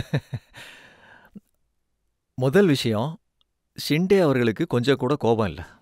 அப்புறம் எங்களோட அரசாங்கம் இந்த 5 வருஷத்துல முழு பலத்தோட ஆட்சி செய்யும், கோஆர்டினேஷன்ல வேலை செய்யும், நல்ல வேலை பார்ப்பாங்க. அப்புறம் மகாராஷ்டிரா வளர்ச்சியோட பாதையில முன்னேறும். இப்போ உத்தவ் அவர்களை பத்தி சொல்லணும்னா, நான் இதை சொல்ல விரும்புறேன். நான் சட்டசபையில ஸ்பீச் கொடுத்துட்டு இருந்தேன். அந்த நேரத்துல சட்ட மேலவையில உள்ள எதிர்க்கட்சி தலைவர்கள் வழி அனுப்புற ப்ரோக்ராம் நடந்துட்டு இருக்கு. அப்ப எல்லாரும் கொஞ்சம் தமாஷா பேசிட்டு இருந்தாங்க. அப்ப அவங்க உட்கார்ந்த இடத்துல இருந்து எங்க எதிரில் உட்கார்ந்திருந்த உத்தவ் அவர்கள் என்ன சொன்னார்னா, நீங்களும் இங்க வாங்க, இந்த சீட்டெல்லாம் காலி ஆகுது. நான் அவங்க கிட்ட என்ன சொன்னேன்னா, 5 வருஷம் அங்க வரதுக்கான கேள்வியே இல்ல, இங்க நாங்க ஆட்சியில இருக்கோம், ஒருவேளை நீங்க வரதுக்கு ஆசைப்பட்டா எங்கள்கிட்ட சொல்லுங்க, நாங்க செய்யறோம். நான் தமாஷா தான் சொன்னேன், அது ஆஃபர் இல்ல, தமாஷா சொன்ன விஷயம். அப்புறம் பாத்தீங்கன்னா அதுவும் நியூஸ் ஆயிருச்சு. இப்போ ஆஃபர் கொடுக்கறதுல சான்ஸே இல்ல, ஏன்னா எங்க கிட்ட இடமே இல்ல. இப்போ நீங்களே சொல்லுங்க, 288 மக்கள் உள்ள ஒரு அசெம்பிளி இருக்கு, அதுல 232 பேர் எங்ககிட்ட இருக்காங்க. மத்தவங்களுக்கு எங்களால என்ன கொடுக்க முடியும்? இடமே இல்ல. அப்போ இடம் இல்லனா மறுநாள் 20 நிமிஷம் 1-to-1 லாக்ட் ரூம்ல என்ன பேசிட்டு இருக்கு? இல்ல, ஓப்பன் ரூம் தான், க்ளோஸ்ட் இல்ல, ஓப்பன் ரூம் தான். எல்லாமே ஓப்பனா தான் பேசிட்டு இருந்தோம். அவங்க டெலிகேஷன் எடுத்துட்டு என்கிட்ட வந்தாங்க. அந்த டெலிகேஷனை நான் கேட்டேன். முதல்ல அவரும் ஆதித்யா 2 பேருமே உட்காந்தாங்க. அதுக்கப்புறம் அவரு மத்தவங்கள உள்ள கூப்பிட்டாரு. 15-20 நிமிஷம் நாங்க உட்காந்தோம். நான் டீ சாப்பிட்டேன், ஆதித்யா காஃபி சாப்பிட்டாரு, அவங்க எதுவுமே சாப்பிடல. அதுக்கப்புறம் பேசிட்டு போயிட்டாங்க. அவங்க என்ன பேசிட்டு போனாங்க? 2 விஷயங்கள் இருக்கு. ஒன்னு, அவங்க என்ன சொன்னாங்கன்னா, அந்த சட்டசபையில எதிர்க்கட்சி தலைவர்கிட்ட சீட்டிங் இல்ல, அதுக்கு அவர் என்ன சொன்னார்னா, சீட்டிங் இல்லைன்னாலும் எதிர்க்கட்சி தலைவரை ஆக்கணும் அப்படின்னு. 2வது, அவர் எனக்கு ஒரு புத்தகத்தை கொடுக்க வந்தார். அந்த புத்தகத்துல வெவ்வேறு மக்கள் யாரெல்லாம் நியூஸ் பேப்பர்ல எழுதியிருந்தாங்க 3rd லாங்குவேஜை பத்தி, 3வது பாஷை இதுவா இருக்கணும்னு, அது இருக்கணுமா இருக்கக்கூடாதான்னு அந்த புத்தகத்தை கொடுக்க வந்தாரு. ஆக்சுவலி எப்ப இருந்து ஏக்நாத் ஷிண்டே அப்புறம் அஜித் பவார் உடைஞ்சு போய் உங்ககிட்ட வந்தாங்களோ அப்ப இருந்து நீங்க யாருக்கு வேணாலும் இந்த மேஜிக்கை செய்ய முடியும், யாரும் வரலாம். இல்ல, நான் உங்கள்கிட்ட ஒரு விஷயம் சொல்ல முடியும். அதாவது மகாராஷ்டிரா அரசியல்ல நான் எப்பவும் ஒரு விஷயத்த நல்லா புரிஞ்சுக்கிட்டேன். ஆப்போசிஷன் மக்கள் என்னோட கருத்தியல் எதிரிகள் தவிர என்னோட டைரக்ட் எதிரிகள் கிடையாது. நடத்தை விஷயத்துல எனக்கு எல்லார் கூடயும் நடத்தை உறவு இருக்கு.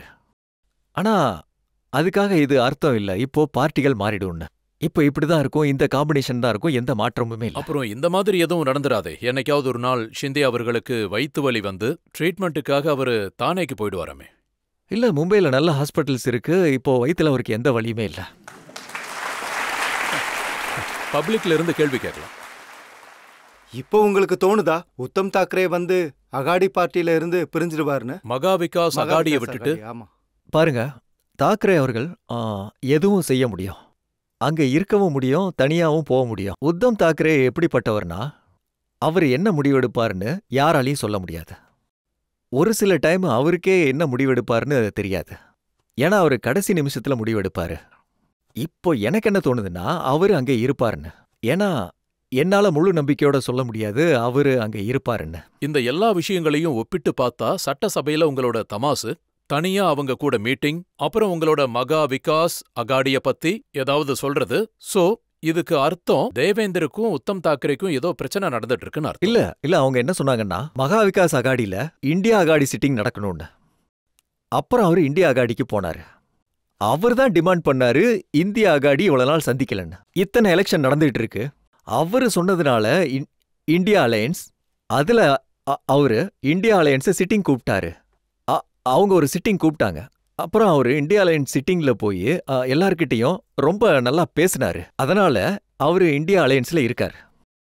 நீங்க என்ன சொல்றீங்கன்னா வருங்காலத்துல மகாராஷ்டிரா அரசியல்ல பெரிய புயல் வர வாய்ப்பு இருக்குன்னு சொல்றீங்க, அப்படிதானே? இல்ல, இப்ப எனக்கு அது மாதிரி எதுவும் தெரியல. நாங்க எல்லா விஷயத்தையும் ஸ்டாப் பண்ணிட்டோம். எப்ப நான் லீடர் ஆஃப் ஆப்போசிஷன் ஆனனோ அப்ப என்னை பத்தி நல்லா தமாஷ் பண்ணாங்க. அப்ப நான் சொன்னேன், என்னோட எதிரில் நின்னவங்க मेरा पानी उतरता देख मेरे किनारे पर घर मत बसा लेना, मेरा पानी उतरता देख मेरे किनारे पर घर मत बसा लेना, मैं समंदर हूं लौट कर जरूर आऊंगा. இப்போ ஒரு பிரேக் எடுத்துக்கலாம். பிரேக் அப்புறம் ஆப்கி அதாலத்தில் தேவேந்திர அவர்கள் மீது கேள்விகளும் குற்றச்சாட்டுகளும் தொடரும். தேர்தல் அப்போ நீங்க என்ன சொன்னீங்கன்னா, तब भी पेशाब नहीं करेगा औरंगजेब की पहचान पर, अब तो भगवा लहराएगा पूरे हिंदुस्तान पर.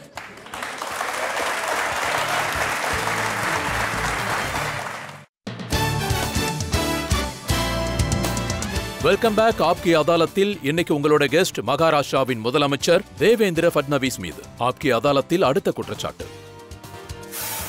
ஆப்கி அதாலத்தில் மகாராஷ்டிராவின் முதலமைச்சர் தேவேந்திர ஃபட்னவிஸ் மீது உள்ள குற்றச்சாட்டு, இவரு பகிர்ந்து கொடுக்கிற அரசியலை பண்ணுவாரு. தேவேந்திர அவர்களே, மகாராஷ்டிரால உங்களை எல்லாரும் செல்லமா தேவா பாவுன்னு கூப்பிடுவாங்க. அப்புறம் தேவா பாவு மக்கள் கிட்ட என்ன சொல்லுவாருன்னா, एक है तो सेफ है, யோகி ஆதித்யநாத் என்ன சொல்லுவார், बटेंगे तो कटेंगे. எலெக்ஷன் அப்போ உங்களோட வீடியோல என்ன ஓடிட்டு இருந்துச்சுன்னா, जागो हिंदू जागो. तो அப்போ எதுக்கு சமூகத்துல பகிர்ந்து கொடுக்கிற வேலையை பாக்குறீங்க? பாருங்க, முதல் விஷயம் என்னன்னா, பகிர்ந்து கொடுக்கறதுக்கு என்ன அர்த்தம்? ஒருத்தருக்கு ஒருத்தர் விலகி போறது. நான் என்ன சொல்ல வரேன்னா, एक है तो सेफ है, இதுக்கு அர்த்தம் நாங்க சமூகத்தை ஒன்னா சேர்க்க முயற்சி பண்றோம். இந்த டிவிசிவ் பாலிடிக்ஸ் ஓடிக்கிட்டு இருக்குல்ல, இந்த மாதிரி இவங்க அல்ட்ரா லிஃப்டிஸ்ட் பாலிடிக்ஸ் ஓடிக்கிட்டு இருக்குல்ல, சமுதாயத்தை பூரா ஒவ்வொரு ஜாதி வாரியா பிரிக்கிற வேலை. இத காங்கிரஸ் பார்ட்டி அப்புறம் இந்தியா அலையன்ஸ் தான் செஞ்சாங்க. அதுக்கு எதிராக பிரதம மந்திரி அவர்கள் கோஷம் விட்டாரு. एक है तो सेफ है. இப்போ அந்த இதை தான் நாங்க மக்கள் மத்தியில கொண்டு போனோம். எனக்கு என்ன தோணுதுன்னா, இது ரொம்பவும் பாசிட்டிவான விஷயம். एक है तो सेफ है. இது பாசிட்டிவான விஷயம்னு நாங்க சமூகத்துக்கு இந்த செய்தியை கொடுக்கறோம். நீங்க ஒன்னா இருங்கன்னு.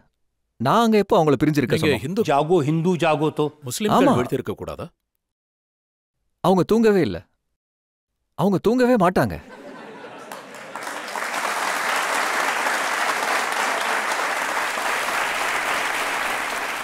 நான் உங்க கவிதையை கேட்டேன். அதுல ஹிந்துக்களை விழிக்க வைக்கிறத பத்தி சொல்லியிருக்கீங்க. இது இது ஆக்சுவலி என்னோட கவிதை இல்ல, இது ஒரு பாடல். இது ராம் ஜென்மபூமி கிளர்ச்சி அப்ப வந்த பாட்டு. அப்புறம் ராம் ஜென்மபூமி கிளர்ச்சிக்கு நான் போயிருந்தேன். அந்த கிளர்ச்சியில எல்லா நேரத்துலையும் நான் இருந்தேன். ஸோ ராமர் கோயிலுக்கு எப்போ பூமி பூஜை நடந்தது, அப்ப நான் இந்த பாட்டை பாடினேன். திரும்பவும் இத்தனை வருஷம் கழிச்சு. அப்புறம் அது ரெக்கார்ட் ஆகி வைரல் ஆயிருச்சு.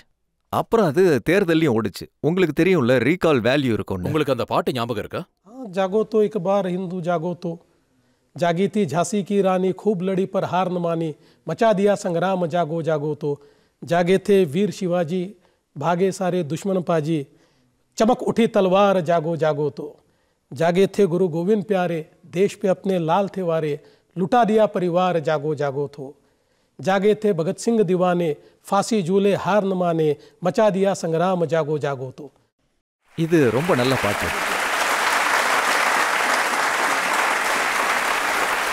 அந்த பாட்டுல இந்த லைன்ஸும் இருக்கு. जागे हैं नरेंद्र भाई 370 को दिया हटा, आतंक का काम तमाम जागो हिंदू जागो. तो ஆமா, உண்மைதான். இதுல என்ன தப்பு இருக்கு? பாருங்க, இந்த நாட்டுல எப்பெல்லாம் சமூகம் தூங்குதோ அப்பெல்லாம் யாராவது ஒருத்தங்க வந்து சமூகத்தை எழுப்புனாங்க. சத்ரபதி சிவாஜி மகாராஜ் எப்போ நம்ம நாட்டுல பெரிய மன்னர்கள், சுதேச அரசர்கள் எல்லாரும் முகலாயரோட கீழே வேலை பார்த்தாங்க. அந்த நேரத்துல சத்ரபதி சிவாஜி மகாராஜ் என்ன சொன்னார்னா, நமக்கு சுதந்திரம் வேணும்னு, நமக்கு ராஜ்யம் இருக்கணும்னு. அப்புறம் சத்ரபதி சிவாஜி மகாராஜ் எந்த விதத்துல சொன்னார்னா, எல்லா சமூக மக்களையும் ஒன்னு சேர்த்தாரோ அதுல ஒரு சுதந்திர அலை அவங்கள நிரப்புச்சு. அதுக்கப்புறம் அவங்கள சுதந்திரம் நிலைநாட்டுச்சு. எனக்கு என்ன தோணுதுன்னா, எல்லா காலகட்டத்திலையும் யாராவது ஒருத்தர் இந்த மாதிரி சமூகத்தை எழுப்பிக்கிட்டு இருந்தாங்க. அப்ப நாங்க இதை தான் இந்த பாட்டு மூலமா சொன்னோம். எழுப்பிக்கிட்டு நீங்க என்ன சொல்ல வந்தீங்கன்னு இப்ப நான் சொல்றேன். தேர்தல் அப்போ நீங்க என்ன சொன்னீங்கன்னா, तब भी पेशाब नहीं करेगा औरंगजेब की पहचान पर, अब तो भगवा लहराएगा पूरे हिंदुस्तान पर।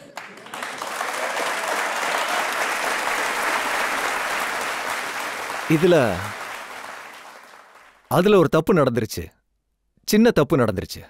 कुत्ता भी ना पेशाब करेगा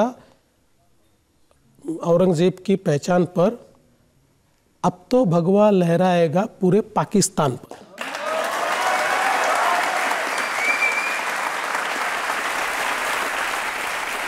பாகிஸ்தானுக்கு எதிராக கொடி எழுப்பியிருக்கோம். அப்புறம் நீங்க இதையும் சொல்லியிருக்கீங்க, யார் அவுரங்கசீப்போட போட்டோஸை காட்டி அந்த உணர்வை ஏற்படுத்துறாங்களோ அந்த அவுரங்கசீப்போட பசங்க எப்படி பிறந்தாங்கன்னு. ஆமா, நான் சொன்னது சரிதான். பாருங்க, அவுரங்கசீப் நம்ம ஹீரோவா இருக்கவே முடியாது. அவங்க வெளியே இருந்து வந்த மக்கள், அவங்க இந்த நாட்டோட மக்களா இருக்கவே முடியாது. அப்புறம் இந்த நாட்டு மக்களுக்கு மிகப்பெரிய கொடுமையை அவுரங்கசீப் பண்ணியிருக்காரு. இந்த நாட்டுல மதத்தின் பேர்ல அவுரங்கசீப் மக்களை கொன்றிருக்காரு. இந்த நாட்டுல நம்மளோட கோயில்களை உடைக்கிற வேலையை அவுரங்கசீப் பார்த்திருக்காரு. அந்த மாதிரி அவுரங்கசீப் நம்ம ஹீரோவா எப்படி ஆக முடியும்? கண்டிப்பா இருக்க முடியாது. அவங்க இந்திய முஸ்லீம் கூட ஹீரோவா இருக்க முடியாது. ஏன்னா இந்திய முஸ்லீம்ஸ் அவங்களோட பூஜை செய்யற முறை எதுவா இருந்தாலும் ஒரு காலத்துல இந்திய மண்ணில இருந்து தான் பிறந்தாங்க. ஆனா அவுரங்கசீப் பசங்க இந்திய மண்ணுல பிறந்தவங்க இல்ல, அவங்க வெளியே இருந்து வந்த பசங்க. அதனால அவர் இந்த நாட்டோட ஹீரோ ஆகவே முடியாது. ஹிந்துஸ்க்கும் ஆக முடியாது, முஸ்லீமுக்கும் ஆக முடியாது. அப்புறம் யாரு அவுரங்கசீப் பத்தி பேசுறாங்களோ அவங்கள நாங்க கண்டிப்பா திட்டுவோம்.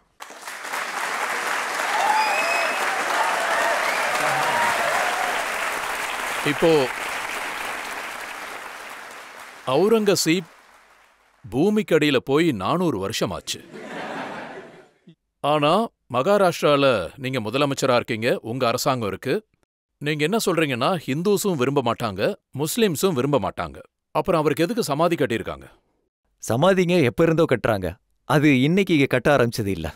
அப்புறம் எனக்கு அது பிடிக்குதோ இல்லையோ, இந்த சமாதி இந்திய அரசாங்கத்தோட சட்டப்படி இதுக்கு முன்னாடி 60-70 வருஷத்துக்கு முன்னாடி ப்ரொடெக்டட் மோனிமெண்டா அதுக்கு ஒரு ஸ்டேட்டஸ் கொடுத்துருக்காங்க. அதனால ஒருத்தருக்கு கல்லறை இருக்கிறதுல எந்த தப்பும் இல்லை. யாராவது ஒருத்தங்க இறந்தாங்கன்னா அவங்களுக்கு கல்லறை கட்டலாம், அப்புறம் அவங்களுக்கு ஏதாவது செய்யலாம். ஆனா எனக்கு என்ன கஷ்டமா இருக்குன்னா, யாராவது அந்த கல்லறைக்கு போய் பூவை தூவி பூஜை பண்றது. அவுரங்கசீப் பூஜை பண்ற அளவுக்கு இந்த நாட்டுக்காக அவர் எதுவுமே பண்ணல. இந்த நாட்டுக்கு அநியாயம் பண்ணிருக்காரு, இந்த நாட்டை கொள்ளடிச்சிருக்காரு, இந்த நாட்டை அராஜகம் பண்ணிருக்காரு. அதனால அவர் கல்லறையில 400 வருஷம் இல்ல 4000 வருஷம் கூட தூங்கட்டும். அதனால யாருமே அங்க போய்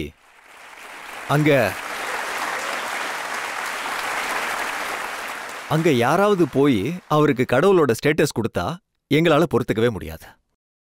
தேவேந்திர அவர்களே, மும்பைல ட்ரெயின்ல சீரியல் பிளாஸ்ட் நடந்துச்சு. 189 பேர் இறந்திருக்காங்க. 12 பேருக்கு லோவர் கோர்ட் தண்டனை கொடுத்துச்சு, ஹை கோர்ட் அவங்கள மன்னிச்சிடுச்சு. இப்போ மக்களுக்குள்ள ஒரு கேள்வி இருக்கு, அந்த 189 பேரை யாரு கொன்னாங்க? பாருங்க, இந்த ஹைகோர்ட்டோட தீர்ப்பு வந்ததும் அது எங்களுக்கும் ஒரு ஷாக்கா தான் இருந்தது. அந்த மாதிரி ஒரு தீர்ப்பு வரது. அன்ஃபார்ச்சுனேட்லி சுப்ரீம் கோர்ட் அந்த முடிவை ஸ்டே பண்ணாங்க. சுப்ரீம் கோர்ட் இதுக்காக ஃபைட் பண்ணாங்க. அப்புறம் எந்த எவிடன்ஸ் எங்ககிட்ட இருக்கோ அந்த ஆதாரங்களை வச்சு நாங்க சுப்ரீம் கோர்ட்டுக்கு சொல்லுவோம், லோயர் கோர்ட்ல எந்த தீர்ப்பை கொடுத்தாங்களோ அதே தீர்ப்பை கொடுங்க. ஓவைசி சார் சொன்னதை நான் படிச்சேன். அவர் என்ன சொல்றாருன்னா, அரசாங்கம் பிஜேபியுடையது, தேவேந்திர ஃபட்னவிஸோடது. அப்புறம் இந்த அரசாங்கம் உண்மையான குற்றவாளி யாரோ அவங்க பிடிபடுறத விரும்பலன்னு சொல்லியிருக்காங்க. பாருங்க, முதல் விஷயம் என்னன்னா, அந்த பிளாஸ்ட் நடந்தது 2006ல. குற்றவாளிகளை 2006லயே பிடிச்சாங்க. அவங்க மேல கேஸ் நடந்தது 2006ல இருந்து. 2016 வரைக்கும் எங்க அரசாங்கமே இல்ல, வேற அரசாங்கம் இருந்தது, காங்கிரஸோட அரசாங்கம். அதனால இப்போ பின்னாடி போய் அந்த விஷயத்தை கிளறது முட்டாள்தனம். ஆனா நான் என்ன சொல்றேன்னா, அரசாங்கம் காங்கிரஸோட தான் இருக்கலாம், அந்த அரசாங்கம் தப்பு பண்ணதா நான் சொல்லவே இல்லை. அந்த நேரத்துல பாத்தீங்கன்னா ஏதாவது விஷயம் தப்பு நடந்திருக்குன்னு நான் சொல்லவே இல்லை. எனக்கு என்ன தோணுதுன்னா, லோவர் கோர்ட்ல என்ன ஜட்ஜ்மெண்ட் கொடுத்தாங்களோ அதை ஹை கோர்ட் அப்ரிஷியேட் பண்ணும். அதை அவங்களால பண்ண முடியல. அதனால நாங்க சுப்ரீம் கோர்ட் போனோம். அப்புறம் நாங்க சொன்னதுல கண்டிப்பா விஷயம் இருந்ததுனால சுப்ரீம் கோர்ட் ஹை கோர்ட் தீர்ப்பை ஸ்டே பண்ணாங்க. ஆனா தேவேந்திர அவர்களே, எந்த ஆபீசர்ஸ், அவங்க எஸ்ஐடியா இருக்கலாம் இல்ல போலீஸா இருக்கட்டும், இந்த விஷயத்துல சரியா என்கொயரி பண்ணல, சரியான ஆதாரங்களை ஹைகோர்ட்ல சமர்ப்பிக்கல, கேஸ வீக் ஆக்குனாங்க. அவங்கள பத்தியும் பேசியாகணும்ல.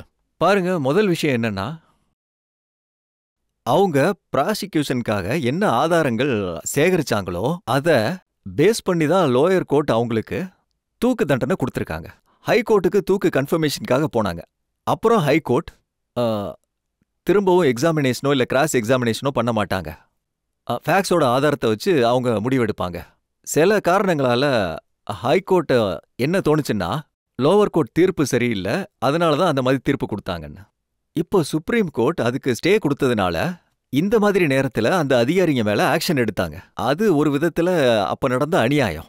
அதனால சுப்ரீம் கோர்ட் தீர்ப்பு வர வரைக்கும் நம்ம வெயிட் பண்ணி ஆகணும். ஓவைசி சார் என்ன சொல்றாருன்னா, யாரு பிடிபட்டாங்களோ அவங்க கிட்ட வலுக்கட்டாயமா வாக்குமூலம் வாங்கினாங்கன்னு சொல்றாரு. அப்புறம் தேவேந்திர அவர்கள் முஸ்லிம்ஸ்க்கு எதிராகவும் அவங்கள கொடுமைப்படுத்துறதாவும் சொல்றாரு. ஓவைசி சார் கஜினி பிக்சர் பார்த்தாரா? அவரு ஒரு தடவை ஞாபகப்படுத்திக்கணும், இந்த விஷயங்கள் எல்லாம் பிஜேபி அரசாங்கம் வரதுக்கு முன்னாடியே நடந்துருச்சு. நாங்க 2014 வந்தோம். இந்த பிளாஸ்ட், அப்புறம் இது 2006 ரிசல்ட், அதெல்லாம் முடிஞ்சுதான் இப்ப 2014 வந்திருக்கு. இந்த விஷயம் எதனால வந்துச்சுன்னா, உங்க அரசாங்கத்தில் அப்படி ஒரு மந்திரி இருக்காரு, நிதேஷ் ராணே. அவர் என்ன சொல்றாருன்னா, மராட்டிங்கிற பேர்ல எங்களை எதுக்கு அடிக்கிறீங்க, ரவுண்டு தொப்பி போடுறவங்கள, தாடி வளர்க்கறவங்கள அவங்க கன்னத்தில் அரைங்க, அப்ப தெரியும்னு சொல்றாரு. இல்ல, இது தப்பு. யாரையும் பாஷையோட பேரை சொல்லி அடிக்கிறது ரொம்ப தப்பு. மகாராஷ்டிரால நீங்க இருக்கீங்கன்னா உங்களுக்கு மராட்டி தெரிஞ்சிருக்கு அப்படிங்கிறது ரொம்ப நல்ல விஷயம். ஆனா பிரஷர் பண்ணக்கூடாது. நம்ம யாராவது மராட்டி பேசலன்னா நம்ம யாரையும் அடிக்கக்கூடாது. அப்புறம் நிதேஷ் ராணே என்ன சொன்னாருன்னா, அவரு சொல்ல வந்த விஷயம் வேற, ஆனா அவரு சொன்னது சரின்னு ஒருபோதும் நான் சொல்ல மாட்டேன். ஸோ அவர் என்ன சொன்னாருன்னா, நீங்க ஹிந்துஸே அடிக்கிறீங்க, இன்னும் எத்தனையோ பேர் இருக்காங்க மராட்டி பேசாதவங்க, அவங்களையே அடிக்க மாட்டேன்றீங்க. என்ன சொல்றாருன்னா, ஸ்கூல்ல ஏன் மராட்டி சொல்லிக் கொடுக்க மாட்டேங்கிறீங்க? இல்ல, கண்டிப்பா அமீர் கானும் ஜாவித் அக்தரும் ஏன் மராட்டி பேச மாட்டேங்கிறாங்கிறாரு. அவர் சொன்ன விஷயம் ஒரு விதத்துல சரிதான், ஆனா சொன்னது கண்டிப்பா தப்பு. ஏன்னா இப்போ வெறும் பாஷையின் அடிப்படையில வேற மக்கள் இந்த பாஷையை பேசலன்னா இந்த அடிப்படையில அவங்கள டிஸ்கிரிமினேட் பண்ண முடியாது. இது தப்பு. அதனால நம்ம இப்படி திணிக்க கூடாது.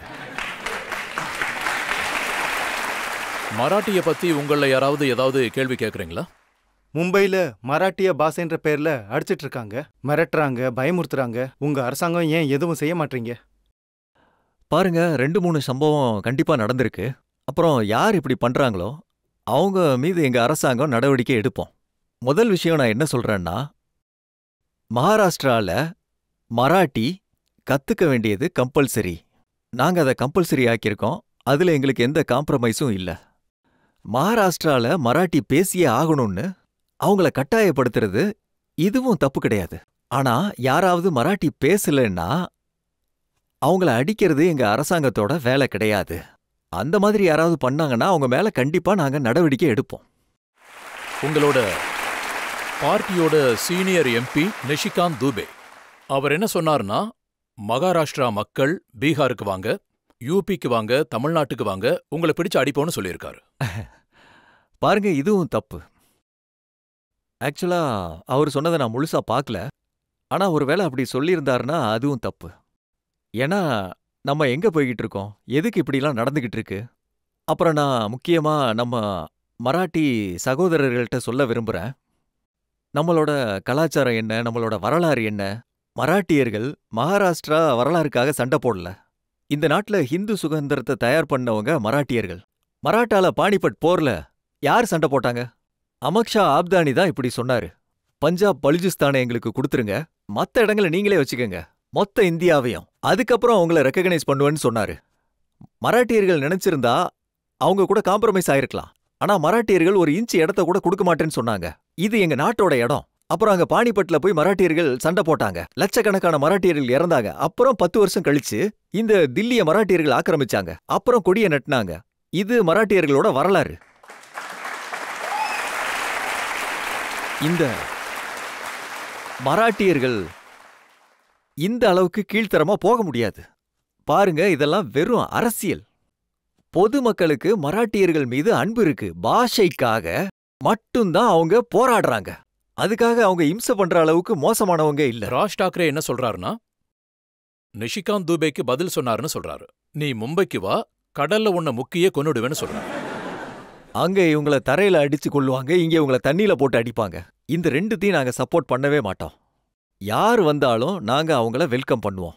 நாங்க யார் கூடயும் தப்பா நடந்துக்க விடவே மாட்டோம். அப்புறம் இந்திய சட்டம் என்ன சொல்லுதோ அதை தான் செய்வோம். ஃபைனலா யாராவது ஒரு கேள்வி கேட்கலாம். உத்தம் டாக்கரே அண்ட் ராஜ் டாக்கரே 2 பேரும் ஒண்ணா இருக்காங்க. அப்ப அவங்க மனசும் ஒண்ணு சேர்ந்துடுச்சுன்னு நினைக்கிறீங்களா? இதனால மகாராஷ்டிரா அரசியலுக்கு ஏதாவது பாதிப்பு ஏற்படும் நினைக்கிறீங்களா? பாருங்க, அவங்களோட மனசுல என்ன இருக்குன்னு அவங்களுக்கு மட்டும்தான் தெரியும். அவங்க மனசுல என்ன இருக்குன்னு எனக்கு தெரியாது. ஆனா எத்தனையோ தடவை அரசியல் சூழ்நிலைகள் எப்படி இருக்கும்னா மக்களை ஒன்னா சேர்க்கும். இப்ப அரசியல் சூழ்நிலை 2 பேருக்குமே ஒண்ணுதான். அதனாலதான் 2 பேரும் ஒன்னு சேர்ந்திருக்காங்க. இதுக்கப்புறம் அவங்க என்ன பண்ணுவாங்கன்னு எனக்கு தெரியாது. ஆனா நான் ஒண்ணு மட்டும் சொல்லிக்க விரும்புறேன். இன்னைக்கு, அதாவது இந்த ஆப்கே அதாலத்துல இந்த எபிசோடு ரெக்கார்டடா இருக்கும். அதனால பிஎம்சி தேர்தலுக்கு அப்புறம் இந்த எபிசோட நீங்க காட்டுங்க. யாரா இருந்தாலும் யார் கூட போனாலும் சரி, பிஎம்சி தேர்தல்ல நாங்க தான் ஜெயிப்போம். எங்களோட சிறந்த கட்சி, எங்களோட கட்சி இந்தியன் அலையன்ஸ் தான் கண்டிப்பா ஜெயிக்கும். ஆனா மகாராஷ்டிரால நிறைய பேர் என்ன சொல்றாங்கன்னா, பாலாசாப் டாக்கரேவால செய்ய முடியாத வேலைய அவரால எந்த சகோதரர்களை ஒன்னு சேர்க்க முடியலையோ அவங்கள தேவேந்திரா ஒன்னு சேர்த்தாருன்னு சொல்றாரு. பாருங்க, நான் இதை ஒரு மிகப்பெரிய காம்ப்ளிமெண்டா நினைக்கிறேன். கூடவே நான் இதையும் சொல்ல விரும்புறேன். அப்புறம் மீடியா மக்கள் என்ன சொல்றாங்கன்னா, அப்புறம் அவங்க 2 பேரும் சேர்ந்து வந்தப்போ நாங்க தான் அவங்கள கழுத்தை பிடிச்சி வெளியே தள்ளணும்னு சொல்றாங்க. எங்களுக்கும் அதுக்கு சம்பந்தமே கிடையாது. நீங்க தான் உங்களுக்குள்ள சண்டை போட்டீங்க. உத்தவ் அவர்கள் தான் ராஜ் தாக்கரேவை வெளியே அனுப்புனாரு. அவங்க 2 பேரும் சேர்ந்து இருந்தா நல்ல விஷயம்தான். அப்புறம் சேர்ந்து இருந்ததுக்கான கிரெடிட் எனக்கு கிடைச்சா அதை நான் முழு மனசோட ஏத்துக்கிறேன். அதுல எனக்கு ரொம்ப சந்தோஷம். இப்போ பவாரும் சேர்ந்து வரலாம், டாக்கரேவும் சேர்ந்து வரலாம். என்னைக்காவது இந்த நாளும் வருமா, உத்தமும் சிந்தேவும் சேர்ந்து வர்ற மாதிரி? அப்படி வந்தாங்கன்னா எங்களுக்கு எந்த விதமான கஷ்டமும் இல்லை. ஆனா ஒரு சில டைம் என்ன நடக்கும்னா, அதாவது பொலிட்டிக்கல் அலையன்ஸ் ரொம்ப ஈஸியா இருக்கும். ஏன்னா எங்களுதும் அஜீப் தாதாதும் பொலிட்டிக்கல் அலையன்ஸ். ஆனா எப்போ 2 மனசு உடைஞ்சிருந்தா, மனசு கொஞ்சம் தூரமா விலகி இருந்தா அது அலைன்ஸ் பண்றது ரொம்ப கஷ்டம். எனக்கு தெரிஞ்சு இது 2 மனசு சம்பந்தப்பட்ட விஷயம்னு நினைக்கிறேன். நான் உங்ககிட்ட மகாராஷ்டிரா அரசியலை பத்தி, உங்க லைஃப பத்தி, உங்களோட மோதலை பத்தி, அரசியலுக்கு வந்தது வராததை பத்தி உங்ககிட்ட நிறைய கேள்வி கேட்டேன். ஒரு பிரேக் எடுத்துக்கலாம். பிரேக் அப்புறம் ஆப்கி அதாலத்தில் இன்றைய judge retired major general A K Siwach அவர்களுடைய தீர்ப்பெனங்கிறத பார்க்கலாம்.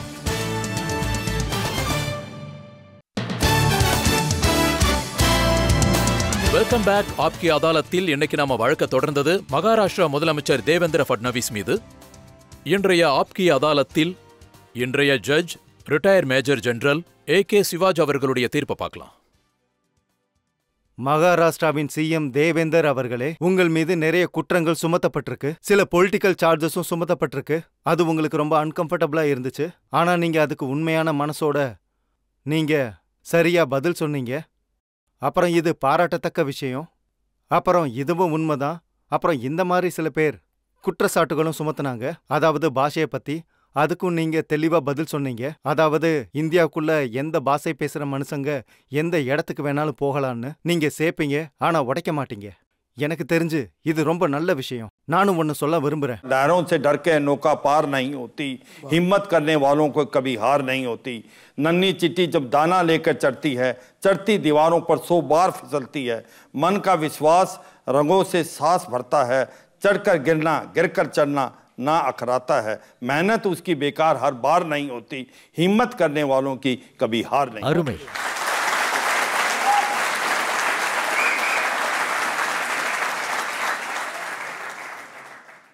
நான் இன்னொரு விஷயம் சொல்ல விரும்புறேன். நம்ம மகாராஷ்டிரா சிஎம் தேவேந்தர் அவர்கள், அவர் ஒரு யங் டைனமிக் லீடர். நாட்டுக்கும் மாநிலத்துக்கும் இவர் தேவை. மகாராஷ்டிரா எப்படிப்பட்ட மாநிலம்னா, ஜிடிபியில எல்லாரையும் விட அதிகமா கான்ட்ரிபியூட் பண்ணோம். நியர்லி 15%. மும்பைய பினான்சியல் கேபிட்டல்னு சொல்லுவாங்க. அவர் அங்க இருக்காரு. அப்புறம் பெர் கேபிட்டலோட முன்னேற்றம் எப்படி போயிட்டு இருக்குன்னா ரொம்பவே முன்னேறி போயிட்டு இருக்கு. அது ரொம்பவே பாராட்டத்தக்கது. அப்புறம் நாங்க என்ன விரும்புறோம்னா இதே மாதிரி நீங்க யூத் எல்லாருக்குமே ஒரு விதத்துல உதாரணமா இருக்கணும், நல்ல காரியங்களை செஞ்சுக்கிட்டே இருக்கணும். நான் ஒன்னு சொல்ல விரும்புறேன். किसी को बांधे रखना फितरत नहीं है मेरी, मैं मोहब्बत का धागा हूं, मजबूरियों की जंजीर नहीं. அற்புதம்.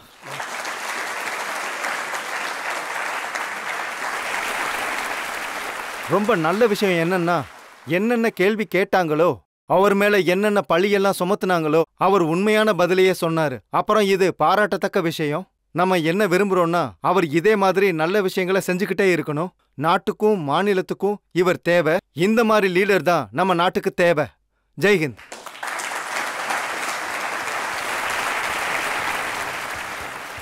இப்போ இந்த நம்பிக்கையோட தேவேந்திர ஃபட்னவிஸ் இதே ஆர்வத்தோட மகாராஷ்டிரா மக்களுக்கும் நாட்டு மக்களுக்கும் சேவை செஞ்சுட்டு இருக்கணும். அரசியல்ல அவர் புது இலக்குகளை தொடணும்னு வாழ்த்துக்களை தெரிவிச்சுக்கிறோம். இப்போ இன்றைய ஷோவை இதோட முடிச்சுக்கலாம். அடுத்த வாரம் நான் உங்களை இன்னொரு புது கெஸ்டோட சந்திக்கிறேன். அது வரைக்கும் நன்றி, வணக்கம்.